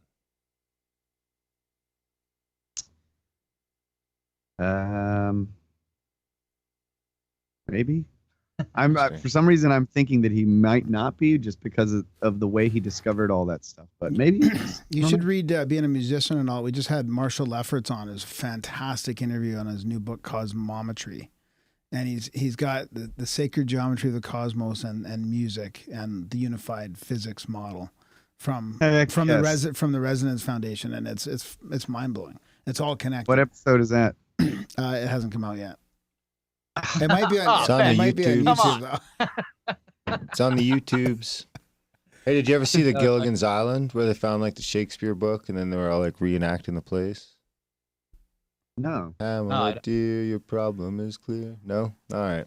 Moving on. Never saw that. You guys weren't Gilligan's Island guys? No? Oh, we actually did watch quite a bit of Gilligan's Only when Island. we went to Florida. Yeah, we used to go 'cause- down to the beach, and then we had TV, and then we could watch it. Yeah. Yeah. But where we grew up, we didn't have Gilligan's Island on Yeah. TV because we didn't have any TV. It's probably a good thing. I was That's at probably the why you local guys. channel. That's probably why you guys are brothers of the Serpent. If you would have been brainwashed as probably- kids, then you wouldn't be where you are. You would have We were, been. we were actually we were homeschooled and no TV. It was There you that go. kind We of had thing. local channels. But that Yeah, was it. yeah. Like 4 channels or something. You guys would have been the Ed Hardy Brothers or whatever. I don't know, whatever, if you had TV. How old are you guys? I'm 37. He's not old. I'm not old. So yeah, I'm 40. never been Saved by the Bell. Zach Yeah, Morris. Saw it, Heard of it, but never watched it. I watched a lot of Saved by the Bell. I'm not gonna lie. Fresh Prince of Bel Air. There's Heard another of that one. too. Yeah, big time. But now I don't watch any of that. Yeah, that shit. was actually, I did see that show a few times when I was growing up, and that was my only impression of what public school was like. And then I ended up going to public school for 3 years, from my sophomore to senior year in high school. And so I was like, oh God. But it wasn't anything like that. You were Saved by homeschooled the the rest of the time. Yeah, all the way up until sophomore year in high school. Nice. I was a big Gilligan's Island guy. We had 13 channels when I was a kid, and then eventually that went to 18 channels, and then it got crazy. And then I spent I think a lot of we time watching had- TV. Yeah, we had 3, but 2 of them were too fuzzy to watch. That's basically what we had. I feel like that's probably better, I don't think watching tons of TV was good for me at those days. I got into the video games too, and especially like around high school, a lot of video games. Yeah, I still play a lot of video games. Mario Kart. I'm pretty good at Mario Kart or GoldenEye. Excellent Yeah, I at remember- GoldenEye. Slappers only, buddy. Kick your ass. I will fuck you up at GoldenEye, all right? I wonder if we can get it going. There's people in the chat singing Gilligan's Island now. Of course they are. Yeah, I have to say I really enjoyed the chats. We just joined. And You're in. I've You're been- addicted. Yeah, I've been in for about a I week. could see it. I've been having a Oh yeah, yeah, I've been him having and a Ryan blast. from Kansas. Addicted? Every time Is that addicted. Yeah. Addicted? Yeah, Yeah, sorry. Addicted. I stumbled on my words, Nassau. Yeah, Russell, you're all in. I like that. Yeah, I like when someone Yeah, just plows into the chats like that. yeah. I'm already level 14. Are you? Good Holy math. fuck, you're Yeah. gonna catch up to me. Yeah, Truffaut and Ryan are like level 300, I'm pretty sure. yeah. I saw Ryan just made 51. Actually, that's pretty Jesus. high. Yeah, I told you. Yeah. I like right when I got in, I was like, "Oh, cool," and then typically that lasts for a couple of days, and then I bail. Yeah. So I mean, I'll go Kyle to has check it. family and stuff. So, Yeah. But I tell him everything I see in there, so he Yeah. still gets it. It's the same thing He's, with the books. he's my news feed over Yeah, there. I come down. I'm like, dude, you should see what's going on in the chat. It's fantastic. You are Facebook. Yep. Yeah. So, Darren, I've heard you talk about pyramids. You give Graham stuff. You're like, yeah, you go look for UFOs. I'm gonna go to pyramids. Yeah, So I'm it's up- down. I'd want to go to the pyramids for sure. I think we But should how- head over. No, I've been to which the ones? I've been to the Mexican ones. Okay. You been to Teotihuacan? I've been to no. Is No. that in Mexico? Tulum, Is that in right? Is Mexico? Yeah, Oh. Mexico City. That's the one right next to Red Pill. Oh Yeah, right, see yeah. what's No, I meant to go. I still mean to go to that one. I've been to Tulum and Chichen Itza Ah, okay. or Chichen Itza. Not on any equinoxes or anything like that. But I would like to go to Egypt for sure. I mean, I want to Yeah. go in the King's Chamber. That's what I want to do. When we were buddies with John Ward and those guys, he said he was going to get us in, but we don't really talk to them too much anymore. But I mean, I'd like to fall into something where we can go in the King's Chamber without anyone, too many people. Yeah. I want to Yeah, sit in that sarcophagus. It's not Yeah. sarcophagus. But what I'm Whatever the asking fuck. though is like, do you have a kind of a deep interest in ancient civilization? Oh yeah, man, I do. Yeah, like that's like the whole That was the ancient topic that brought aliens us and together, everything. is That's like, kind of what yeah. got me into the whole why we started Okay. the show and everything else was all of it. The pyramids. I think that all the history is fake. I don't Yeah. even think it's like at this point. I don't even think it's misconstrued. I think it's fake. So Yeah. so after 6 years of this, talking about this, has your view It's all on fake. that kind of stuff It's all changed? fake. Whereas before you didn't think so, or No, yeah. Before I probably didn't think so. Well, I probably wondered what was going on before. I was more probably naive about it, thinking that it was, we were just figuring it out. And when Trying to figure it out. That's the way I was. I was like, people have gotten it figured out. Yeah, now I think it's all, now I think that they've actively been faking our history and actively been faking the news for since the beginning of time. I don't think there's ever been a good old days of the U.S. or the Western media. I don't think there's ever been a good old days of the Western media. I think for the last 100 or 200 years, it's all been propaganda. It's all been slanted, and it's all been. Yeah, and I'd say even more so. The farther back you go, the more authoritarian monarchical governments get, and I can't imagine that the propaganda was less. Yeah. So it's been fake news since the beginning of time. But I think we should start coring holes in What that if you had a fucking good pyramid. king? Like, honestly, I think we should start knocking some holes in the pyramid and seeing if there's some shit we can find. What do you think? At least one of them. There's 3. Yeah. Let's start There's a taking lot of one pyramids, apart yeah. brick by brick. Yeah. I really think that Scan Pyramids project found something, and they have completely dropped that idea. Yeah. The Scan Pyramids project that found what they call the big void. The so there's hotspot kind of thing. Yeah, well, there's the extra chambers or open spots or whatever in the pyramid, in the Great Pyramid above the Grand Gallery, and it's just like, where did that go? Where has it gone? Well, whatever Basically, happened with Von Daniken's robots? He sent up the air tubes, and they were going to open the door, and then it came to another door, and then. Yeah, we Or did. Gantenbrink, yeah. Yeah, Gantenbrink. We did deep dives into that whole topic, and he actually what's really strange about that, you talking about how it's fake, how the story is fake. When you actually go and look at Gantenbrink's information about crawling that robot up those different, because there's 4 different shafts, and when you look at that information, the most interesting stuff is not the thing he found at the very end, the door, the quote unquote door. He actually found a lot of evidence that's something an engineer can recognize because it's structural. Yeah. In the air shafts or in the shafts, whatever, he's recognizing structural features in the shafts that is showing that is really good evidence that there are other chambers, other static forces happening in the pyramid around the area where the air shaft was at that particular place, and there's no known chamber in that spot, right? So the media focuses on this quote-unquote door at the end, which is actually not the best evidence of another chamber. It's evidence of something weird, but we don't know what it is. But there's a lot of good evidence in terms of static structure in those shafts that points to unknown voids inside that pyramid, and they just completely ignored it. So We got someone in the chats that said the French-China team isn't allowed to drill a hole into the void and see what's in there because Zawi Hawass doesn't believe in radar. You got to get them some hookers. that's right. Yeah. Why does he need to? That was a great story. I mean, who was that? Von Daniken told us I that. thought he was out. Zahi Hawass is still influential. He doesn't run the extreme, what is it called? The Supreme Council of Antiquities. Yeah. He doesn't run it anymore, but he's still very influential. Guy should be in prison as far as I'm concerned. I mean, just naming an antiquities department Supreme Council is pretty crazy. Yeah, exactly. The Supreme Council of Antiquities. Yeah. So where would you guys go if you could go to an ancient site anywhere in the world then? And where would you want to do your own sort of research or go, Like would it be Giza Plateau or somewhere else? Or would it depend or would it depend on unfair. Well, unfair. What? Should be like It's should be unfair. right away. Yeah, I'm going to Rapa I think Nui. I'd go to Giza Plateau first, yeah. I'd go to I guess Rapa Nui if it was a dream Yeah. trip because Egypt is cheap enough to go to, I think, on your own. But Easter Island is not, right? Holy fuck, dude. Expensive as hell. Oh, man.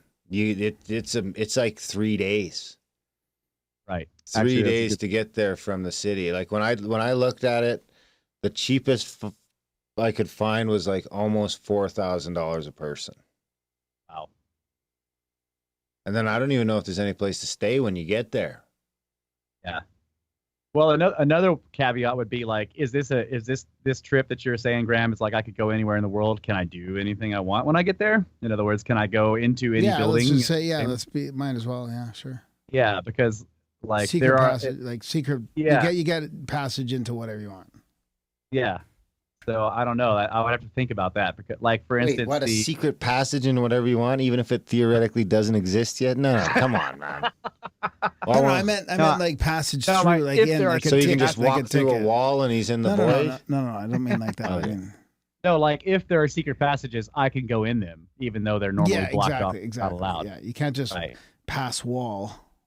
So, like, one thing I would probably do if I could go to any. Did you drop all your fucking conjunctions? That's a spell. You can't pass wall. It's a spell. How can be? Maybe the pyramids in China, because those are actually completely and totally off limits, and no one can go there, no matter how much money you've got. And they're all probably, and those are all probably actually. They all probably have interior chambers, and there's a ton of them. So that's probably where And I they would might go. actually be pristine and haven't had people going Because in there no one is- blasting stuff. Right. And No one's been looting them for thousands of years. So that's probably where that's I a would good go. point. If I had if I could go anywhere, no matter what normal barriers are, that's probably what I would do with that trip. Chinese prison. That's what you picked. Well, with the caveat that I would not go to prison and can do whatever I want. Yeah, it's a good one. Maybe that would be a good one to go to. Is that what the Chinese are doing? You can't even go near those motherfuckers? Most of those pyramids are in one of the no-go zones in China. Very few, like outsiders are let in to that area. So Don't you guys want to People know? live- what? Where you're going to go? Yeah. yeah. Where'd you go? Well, we didn't hear Kyle either. I think Kyle agreed Well, I with mean- us. I don't know. Yeah, I mean that's a good Well, point. you agree but with me, so let's move I on. really wanna go to- I'd love to go to the Giza Plateau. There's just so much Yeah. to see there, so much amazing stuff, and so much has been like there's tunnels all under it that you're not allowed to get to. So I mean, especially if the trip could be as long as I wanted it to be. I mean, I'd just be there, running around in those tunnels looking for the Getting lost and Akashic dying. records. Yeah. Yeah. I would like to do some GPR scans on at the Sphinx site. Yeah. That would be great. Didn't they just do that? I don't know. I know. I think Robert Schock had a team that did it a while back, and they found legit voids down there, but they were never allowed to go back and do a more precise. You guys scan. looking at the chats? Yeah. But anyway, what about you, Graham? Probably that pyramid under the ice in the Antarctica. That's probably where I'd go. I thought about saying that. Yeah, Did it? Yeah. Yeah, if He's that's waiting for you to talk shit. if Gary. that's where He's if that was paying there, attention yeah. to chat, so he doesn't know. Yeah, Yeah. if it was there. I yeah. didn't. I wasn't listening. Yeah, he wasn't listening. I can tell when he's not listening. He gets, Pretty much 80% of the time. he gets triggered. It's pretty easy. You look like you're paying attention, like you're just like My eyes just glaze over. No, there's some weird shit going on in the chat. So now that he's put this big TV there, I can actually see them. But somebody was talking about Zahi Hawass taking bone marrow from the little baby skeletons, and he's going to live till he's 159 or something like that. So. Yep, sounds like the chats. I believe the unfinished pyramids aren't unfinished. They were water irrigation systems and used to bring water into the city and help with the rapid drying of the area as it was turning into a desert. That's Yeah, from I think Ian Gifford. There's a big thing they call the unfinished pyramid out there that I've done a lot of research on, and it is a fascinating thing. And I think he's right. It was never intended to be a pyramid. That's Zayat Al Aryan, something like that. I don't know how to say the Egyptian words, but it's a huge site, and that's the one they talked about on the Pyramid Code. yeah. Yeah. It's called the unfinished pyramid, but it was never going to be a pyramid. There's no sign of any pyramid around it. It's just actually enormous construction into the ground, like he's talking about, stone channels and huge chambers. I agree with that for sure. I still think they were stashing fucking seeds and rebuilding tools for after the cataclysm and those motherfuckers. Yeah, Well, they were definitely stashing scientific knowledge, Right. Mathematics, geometry. Symbols. yeah, they are books in stone. Yes. Yeah, Because they knew So they shit was going to get fucked up. What Right. were, and then where were those other ones we were just talking about with Adam Apollo about with the? Well, there's a bunch of them. Was that down in South America someplace? Those 90-ton sarcophagi. Yeah, I think that was in Peru. Yeah. Oh, There's like 30 of them or The, something. yeah. That's the Serapium, maybe. Yeah. Yeah, that's right. Opium, yeah. That's yeah. in That's Egypt. that's Yeah. on. That's in Oh. that's in Oh, is Saqqara. that in Egypt? Oh, yeah, that's right. He did That's say I'd love to go there too. Yeah. Saqqara. That's where John Ward was again. Wasn't it? Actually, Archer did a pretty good presentation on the Serapium on Yeah. our show. on the episode 80 called Impossible Ox. That's what we call them. Yeah, the They're blocked. massive blocks of Yeah, yeah. they're just impossible. Impossible Ox. Yeah. Yeah, you got a 70-ton box and a 30-ton lid on top of it, and they're carved out of this incredibly like dark granite or diorite or basalt. And then the precision, like Archer GMA, our friend GMA is an engineer, and he works with precision tooling all the time, just sort of like Christopher Dunn, right? Yeah. And so he did a bunch of research on that, and he came in here and did a fantastic like explanation of how precise these actual boxes are, and how it's actually one of the best evidences that there was high technology, because you can't do it. You can't do it without high tech. You Yeah. can't. The precision is the key. And then, of course, the next Yeah, question is machine guided tools. Yeah. Basically. CNC machines. You need computer controlled. What about just a string line? Chisel. Just Can't do Yeah, you need your little stone a hammer. sanding block. Just Yeah, use a copper wire, and you Yeah.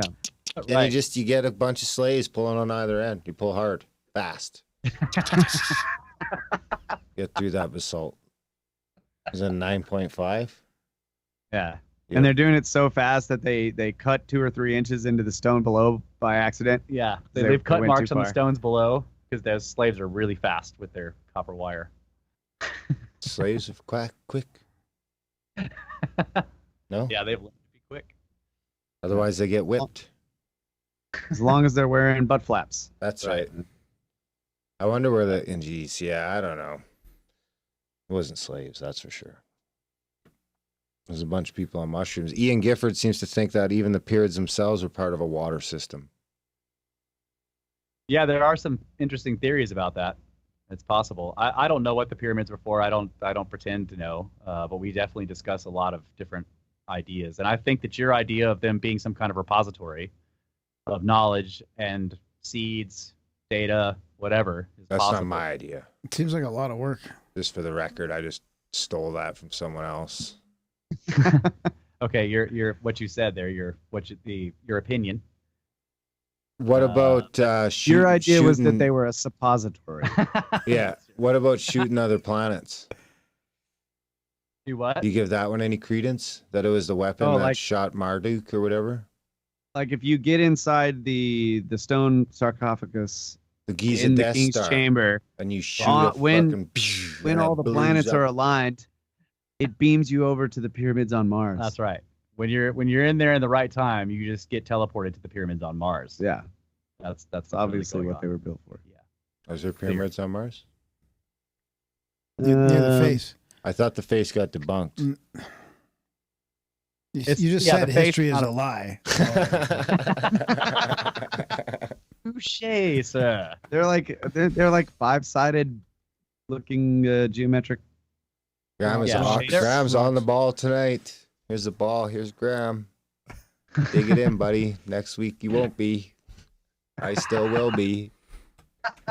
I think it was Joseph P. Farrell that said it was for shooting another planet. So that's where we got the asteroid belt then, right? That's right. Marduk came rolling in, Yep. and Well, no, Marduk was part of the thing. Marduk was like the second Earth, and then there was the war, and they built the Giza as a weapon to blow it up, and then they took it all apart because it was just too crazy. Too yeah. powerful. While they were building it, they were like, "Hey, let's That's kind what of the make it like that Nazis were after. constellation, and we'll line it up with the river so it looks like like people that build weapons don't. I mean, why would you do that? Well, to make that kind of That's how it that's how it works, works, bro. Yeah. yeah, Oh, okay. it's got to be lined up with the universe to work right. Yeah. Ah, Yeah. It's not a gun. It's an energy weapon. And that's the same technology they used to take down the towers on 9/11. So Ryan's belt is just like really powerful somehow, and they knew that. Ryan from Kansas. Orion, Oh, the Orion's belt, the constellation. do you, Ryan, your belt is very powerful, buddy. do you guys get into conspiracy at all? Everything is 9/11. a conspiracy. Yeah, we do, but it's it's a conspiracy a lot about how history is wrong usually, and why is it wrong, and does it seem to be wrong on purpose? That's one of the biggest conspiracies we talk about most often. Yeah. What And then about long heads. like Long heads are running everything. 9/11 or Oklahoma City? We've talked about 9/11 on our show. We had our dad on here who's done a lot of massive construction, so we had him on and we briefly went through what he thought about the towers, and because he's built enormous. Yeah, he's put up high-rise buildings and stuff. So we asked him about it, and What do you think? That's what I do. Well, he thinks that the actual construction style of the towers I can't remember what it was called, but it's a very not a very massive good steel solid beam construction. no. it's the way. So it has that core, and then it has these beams that stick out that Yeah. hold all the floors like Yeah, pancakes stacked on top of each other, and that is a very weak he doesn't system. like it. Yeah. So a lot of the buildings that they built, the core wasn't in a core; it was the entire Outside exterior of the and interior of the building were these strong columns. In which case, if you take a serious blow to the much smaller, or the larger verticals in there, and you're not going to have like all the floors up here pancaking down.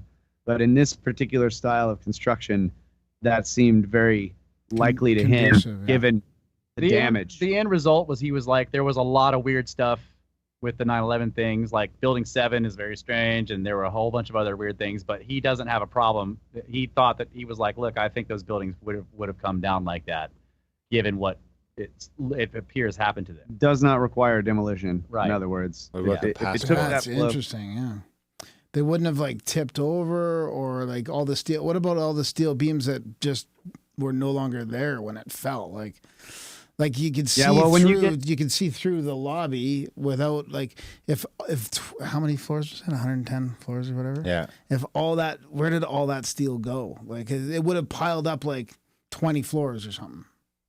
Yeah. Wouldn't it? Like it doesn't just Yeah, it doesn't just pancake and then just disappear. Well, no, there was an enormous basement. I don't know all the answers. Oh yeah, it went into the basement. Yeah, if you look at the construction, they had to build a coffer-dam basically, right. So a lot of it fell down into there. But now but still, those are all good questions. Yeah. Dad's main thing was like, look, the buildings collapsed, and I think that's what would have happened. Yeah. But there was a whole bunch of other weird stuff surrounding the entire incident, including passports and strange things, and there's a whole lot of other stuff. 270-degree corkscrew turns into a pentagon to the exact office where they investigating the missing money that Donald Rumsfeld announced the night before. Yeah. Yep. Good way to set money on fire is crash a plane into it.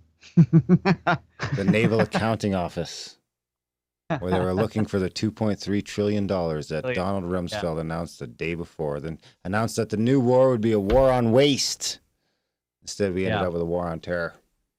Yep. Yeah. So there's plenty of weird stuff. We just discussed the structural aspects of the buildings themselves, and The glypho shells are pro 9/11 figures. yeah, big ag over here. We're pro 9/11. Yeah. my thing is that no matter which way you look at it, it was a conspiracy. Yeah, So doesn't matter. It doesn't surprise me that people think it was a conspiracy because it was. Because it was. No matter Doesn't what matter you think who happened. conspired to do it. Whether you think it was did terrorists happen. or you think it was a false flag or you think it was aliens, it was Yeah. a conspiracy no matter what. Now, I'm not going to decide that I know which one it is. I don't. Yeah. So that's kind of the way I would like you to decide. Darren wants a decision now. He's People looking for a commitment. responsible. I didn't need a decision. Yeah, there you go. People are It was responsible. humans. Oh, it's getting hot I'll in say here that. now too. I don't think it was aliens. Probably not aliens. Did you guys check your phone? Graham's trying to text you. He's been trying to get you to check your phone for like a half an hour. He's too shy to say it. I like the Joseph He's Farrell. held his phone up a couple times. I like the Joseph Farrell explanation where it's different layers of conspiracy. You know, Yeah. the tower, There were like you know, there. different need to know layers. You know, the towers collapsing is one layer, the planes attacking is another layer. Building 7 and the Pentagon is probably a different layer. That's right. I don't know what happened. It was all weird for sure. And I think so. One of the things we've learned by doing the podcast is we've learned that it's easier for us to explore topics if we don't go into it thinking we know what happened. You know? Yeah. Hey, check it out. I got this. I'll play this while Russ checks his phone. Someone sent me the Gilligan Island Hamlet. I asked to be or not to be. You're gonna get a rogue or peasant kicked off slave of is what YouTube. you There's no way Gilligan's A Island is boy who copyrighted. loves his mother's knee, and so I asked to be or not to be. So hear my plea. Well, I better watch, actually. who's that voice? It's Gilligan, but That I was should Gilligan? watch. We're live streaming, so we could get in trouble. Yeah. Yeah. Be careful with that. The lights go out. It's okay. We already talked about censorship and we said the N word before, so the NAZI word. N-I-Z-I. NAZI. Oh, So Hey, we're hey, already don't done. We're already done. Yeah, we don't want anything to do with whatever you guys are talking about right now. Brothers of the Serpent has no connection with these guys. is grabbing his abo buddy. Grabbing the red shirt. Fuck this guy. We here at the Brothers of the Serpent podcast do not support hate speech of any kind. They can easily cut that out. They do it all the time. That's They right. just- That's right. Fake They'll news spice no it up problem. so it's like we at the Brothers of Serpent fully support the Grimerica show and their totally. hate speech. Hate speech fucking rules. The Watcher says it was Bob Denver singing that song. Yeah, that was the He's actor the who actor. played Gilligan. Oh, yeah, then I'm okay. He's dead as a motherfucker. I don't think there's any Gilligan's Islanders left, is there? It's still owned by somebody, buddy. Somebody still owns the rights to that show, and they're coming after you right now. Nah. The algo Guys would should be have to get knocking it. your door at about 3, 2. We don't have enough. They don't YouTube knock on the door. They just subscribers. drive the fucking Mercedes Better- right through the wall, buddy. That's right. You better hope they're not a take the shot type of guy. That's why I'm on this side of the table. Climb That's near I the see window. See, Graham is wearing his dive in front of the Sasquatch shirt. he's diving in So- front of the Indian. That's the That's right. I got to get one of that. Where did you get that shirt? which I have shirt? to have. I don't know. Grimerica.ca/swag. Yeah, I think you can get it. Oh, from, okay. Yeah. All the designs are available there, including the Justin Trudeau water bottle shirt. Oh man, that one's awesome. I don't, I didn't know that he said that, but I became fascinated with that whole topic, like freaking water boxes, bro. Yeah, water boxes. We made a Life is shirt like out of a it. box of water. So you can get all of that shit as stickers or shirts or hoodies or pants or clocks or phone And cases. you wonder if you got money, funneled from a new water box company that's supposed to be all recyclable or something, right? Right. You know, I mean, it's some deal from China where they're getting, shiploads of water boxes.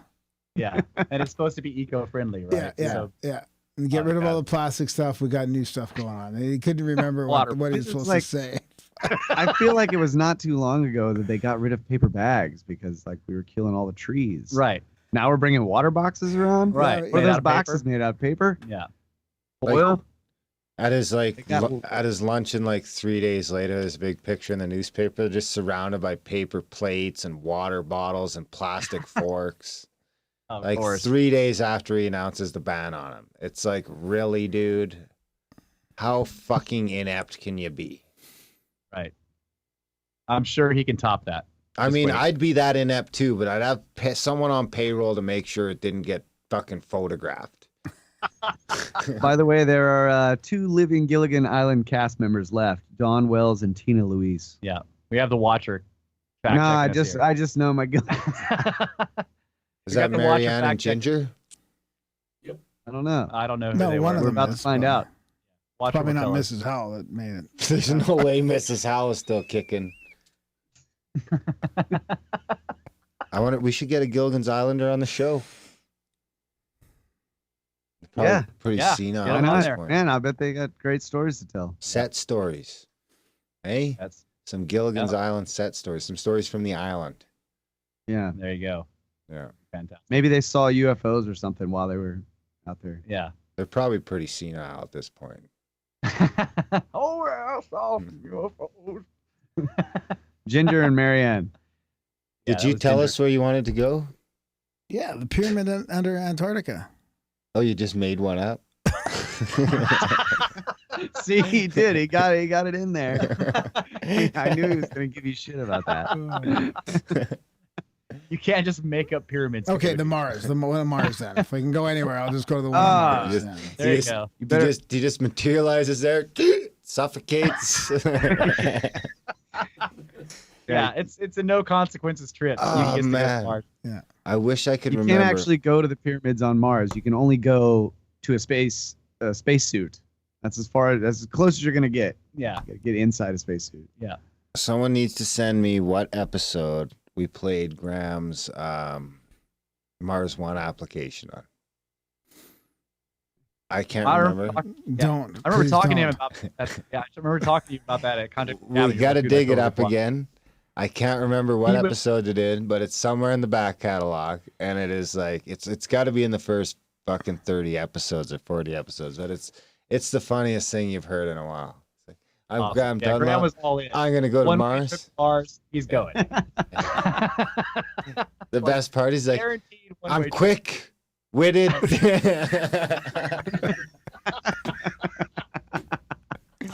We took this picture in the backyard of him for his thing. He's like looking up at the stars. Looking up at the sky. I remember that whole photo shoot. It was magical. That was the time when I wanted to go. Yeah. I'm quick. Witted.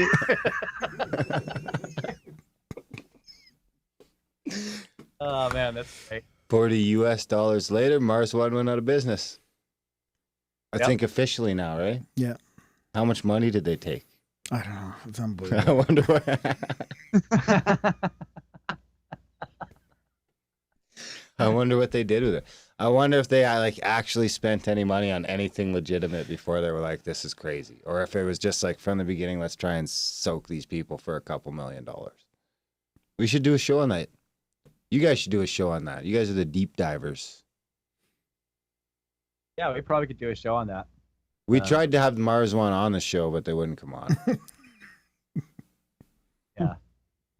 I would be interested in having a show on the concepts of going to Mars or other planets. I don't know if I would want to do a deep dive into like somebody doing some kind of financial scheme.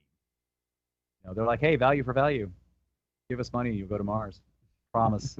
It doesn't work. Yeah, they had this whole plan. They had this whole CGI thing. It had to cost them thousands of dollars to put this thing Yeah. together. Go to mars.ca/support. Didn't they come after you for a second round of funding? Oh yeah, probably. Yeah. Yeah, they were emailing. They're like, "Come on, man, $40 more. We might be able to get you back in." Oh no. I did it for the show, Darren. It was all for the Well, show. how about this though? If you could go, like, let's say that Elon Musk is like, Grimerica guys, sending you to Mars tomorrow. No, Yeah, you have Well, a if I man. no can come fucking back, chance. I don't want to leave. I don't want to leave. Yeah, no, not a back one-way then, I trip. just would go one way. I was just, I would Yeah. have done it. Now, Right, no, yeah. I won't do it. But let's say there was just think right suppose- now we'd just be finishing up watching Graham slowly die. Just think how depressing that would be compared to having him on the podcast cracking jokes.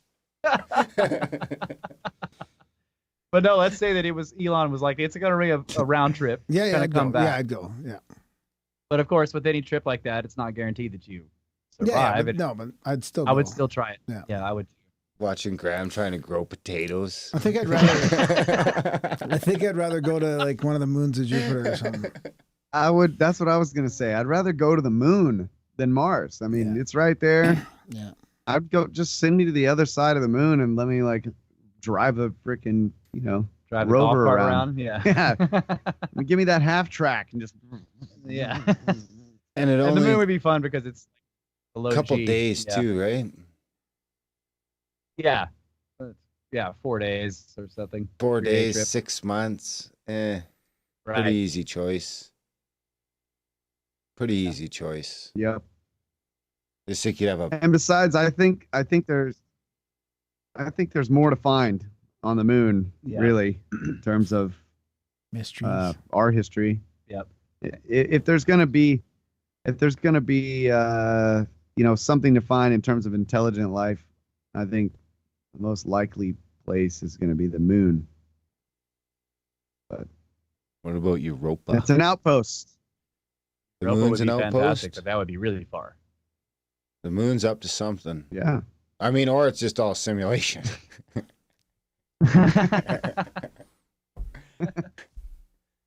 It would make sense, 108, 108, 108, 400, 400. I mean, it all fucking points to intelligent design. But not necessarily simulation, right? The simulation is a form of intelligent design, but it doesn't have to be that to be intelligent design of some kind. That's right. Yeah. In a sense, it still could be a simulation Right. with I any think the intelligent word- design. Yeah, I think the word simulation is sort of misleading in that sense. Like it could be, because when you talk about simulation, people think the first thing you think, at least me, I think of like, okay, so it's like they're running a full immersion VR system here or something like that. Pretty right? much, yeah. You're in a fucking pod. You're a battery. Right, Matrix style. But it could also just be that we live in a universe that is actually comprised of information, and that's just the nature of the universe itself. Well, we kind of, at this point, the state of physics is that is a fact. Yeah. All there is little, Standing waves. fields It's all being data. wobbled. Yeah. That's Right. like how So I you're- look at. I think 33 is like a numerical representation of sacred geometry, and that's why it comes up all over the place.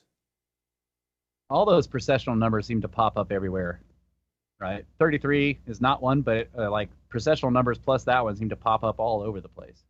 33. I noticed you guys have key. focused on like the recurring numbers, 1, 1, 1, 1, 2, 2, 2, 2, whatever, right? So you guys are fascinated by that too. That's just mostly covered PayPal fees.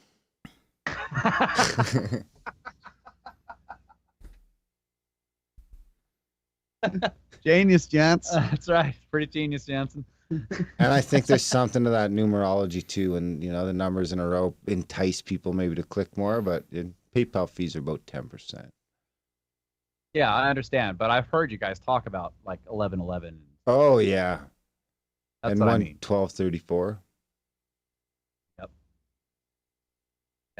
So processional numbers seem to pop up, and is that because of the sacred geometry of the planet that we're on or the system that we're in? Like, in other words, would processional numbers seem to pop up elsewhere in the universe where there isn't a processional cycle happening like we've got here? In other words, like, does that cycle actually inject those numbers into the reality? The data Yeah, that that's we're- really interesting. Yeah. Well, it Because- definitely could if reality can affect time and everything else, then why couldn't that system affect everything? Right. I mean, every system could have its own, like we were just talking about the ether and shit with Adam Apollo, and it's like the whole magnetic field around the solar system could be affecting the ether levels inside here, which could be causing who knows what. Right. So every Right, so solar being- system could be different. Yeah. So being inside of any kind of large astronomical cycle, whatever fundamental numbers are associated with that cycle is injected into the reality that you're in if you're inside that cycle. That's what I'm saying. It's a fascinating. So can you concept, and leave that's it? like- yeah. So if you technically, I guess if I was to leave and go to a different solar system, then I would see those numbers everywhere. Whatever the numbers are that Do you think represents you that. could drink their water and stuff? If it was pure water. Yeah, I wonder if it would be different. I wonder if those Oh, I see what percentage numeral difference are actually changing base reality at some level. Oh man, And that's that's where the cosmos can actually be that and interdimensional at the same time, yeah, that's because you can't physically go to any of those places. like you can't physically go there because you run into a barrier of like different laws. Of reality, yeah, different laws of fucking physics. Or maybe when you go there, you just change with the laws. Yeah. Your experience changes. That's what Whatever happened when you those are. fuckers went to the moon. Came Changes you. back all weird. It does change you. So on the numbers thing, I wonder about, like phi or the golden ratio. Yeah. So that number doesn't pop up everywhere, but the physical representation of the number pops up everywhere. It does. Yeah. 1.618, on and on and on forever. Yeah. Pi, pi is represented in 3.14159. so many things. I mean, but the number doesn't pop up everywhere, and the number actually goes on forever. It's irrational. Yeah. So what's up with that? Yeah. Maybe those ones transcend dimensions. Yeah, and we've had conversations about how strange those numbers are. Like, how can you have fundamental building blocks, mathematical concepts that actually seem to affect almost every physical system at any scale you care to look at, and yet they can't be defined here? How can it be a fundamental rule that can't be defined in the mathematics of this universe? Because we're too stupid. What's that? Because we're too stupid.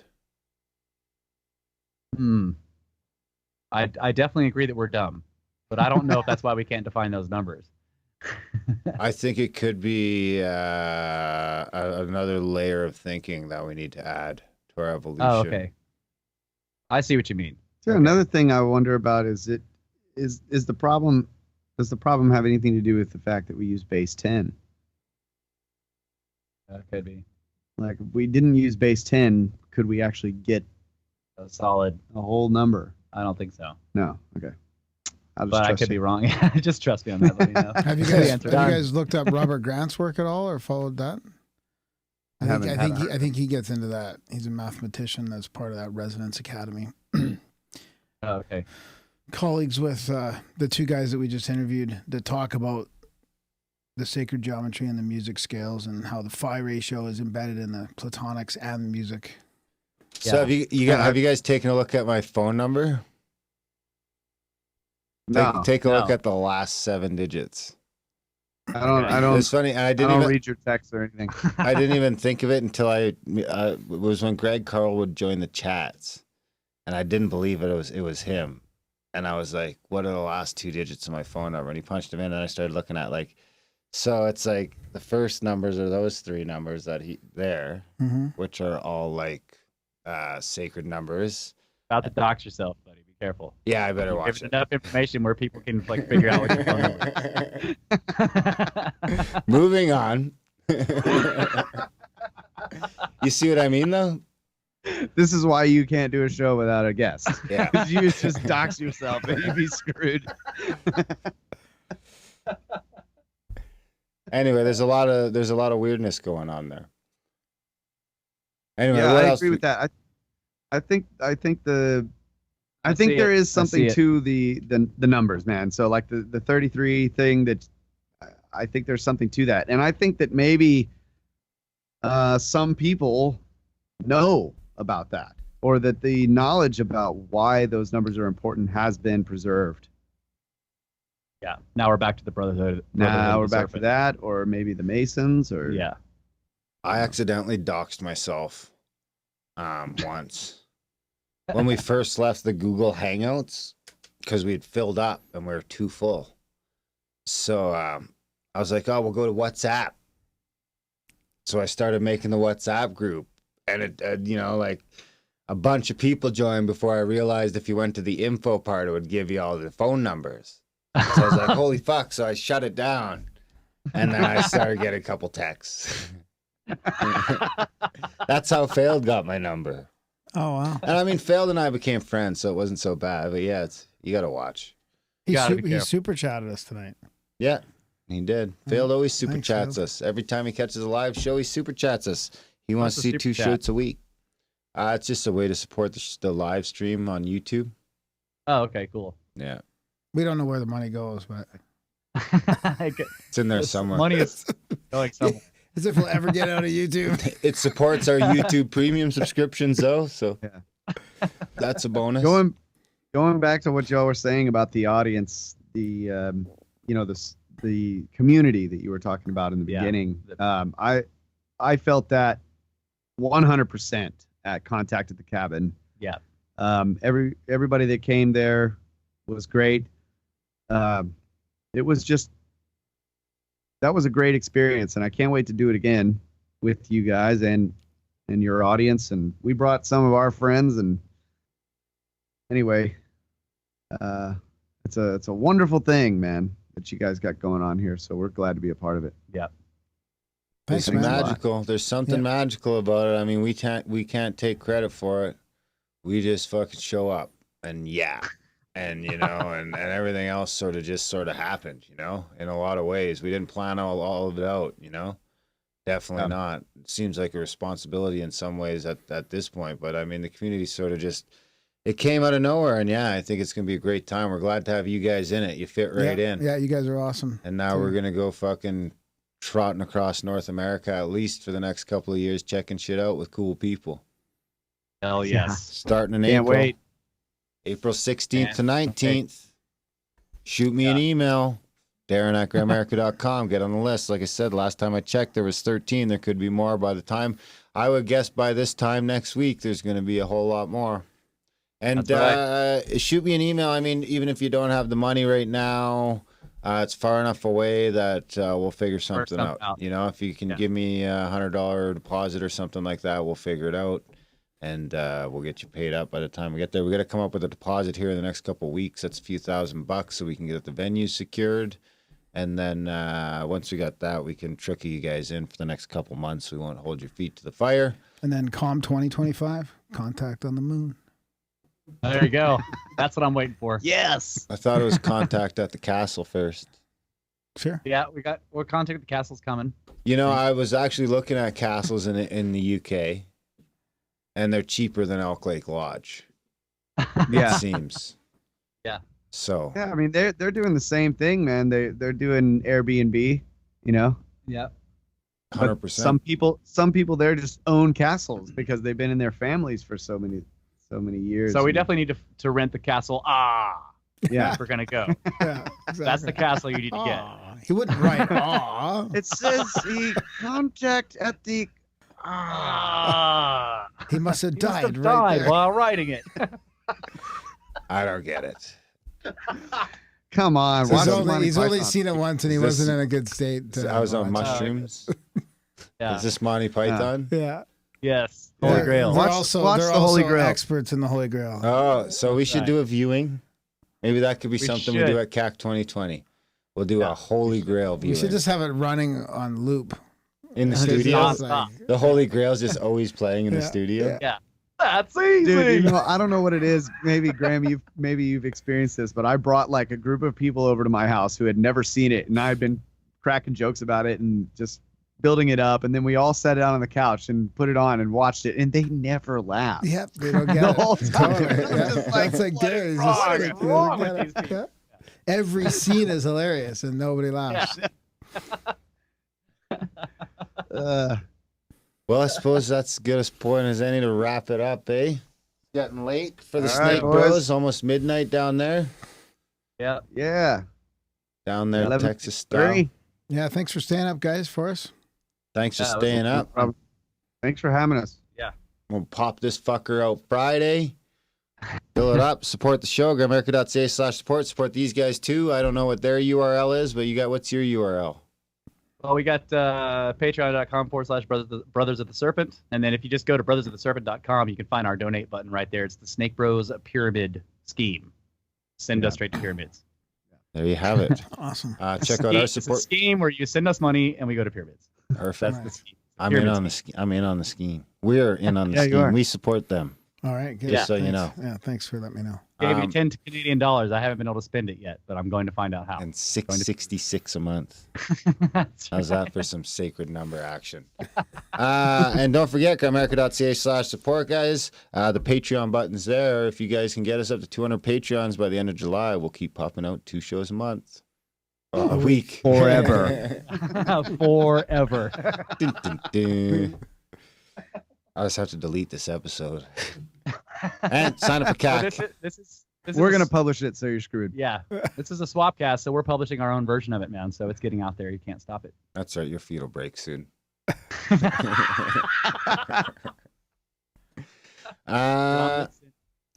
All right. Well, I'm not going to bother playing any jingles. I'm just going to shut it down. Yeah. All right, boys. Thanks, Thanks, guys. guys. Appreciate it. Had a All right, blast. and see you Good guys. night. Right on. Right on. Now is our chat with the Snake Bros. Yeah, that's it. Thanks for listening, and we will see you next week. Ow.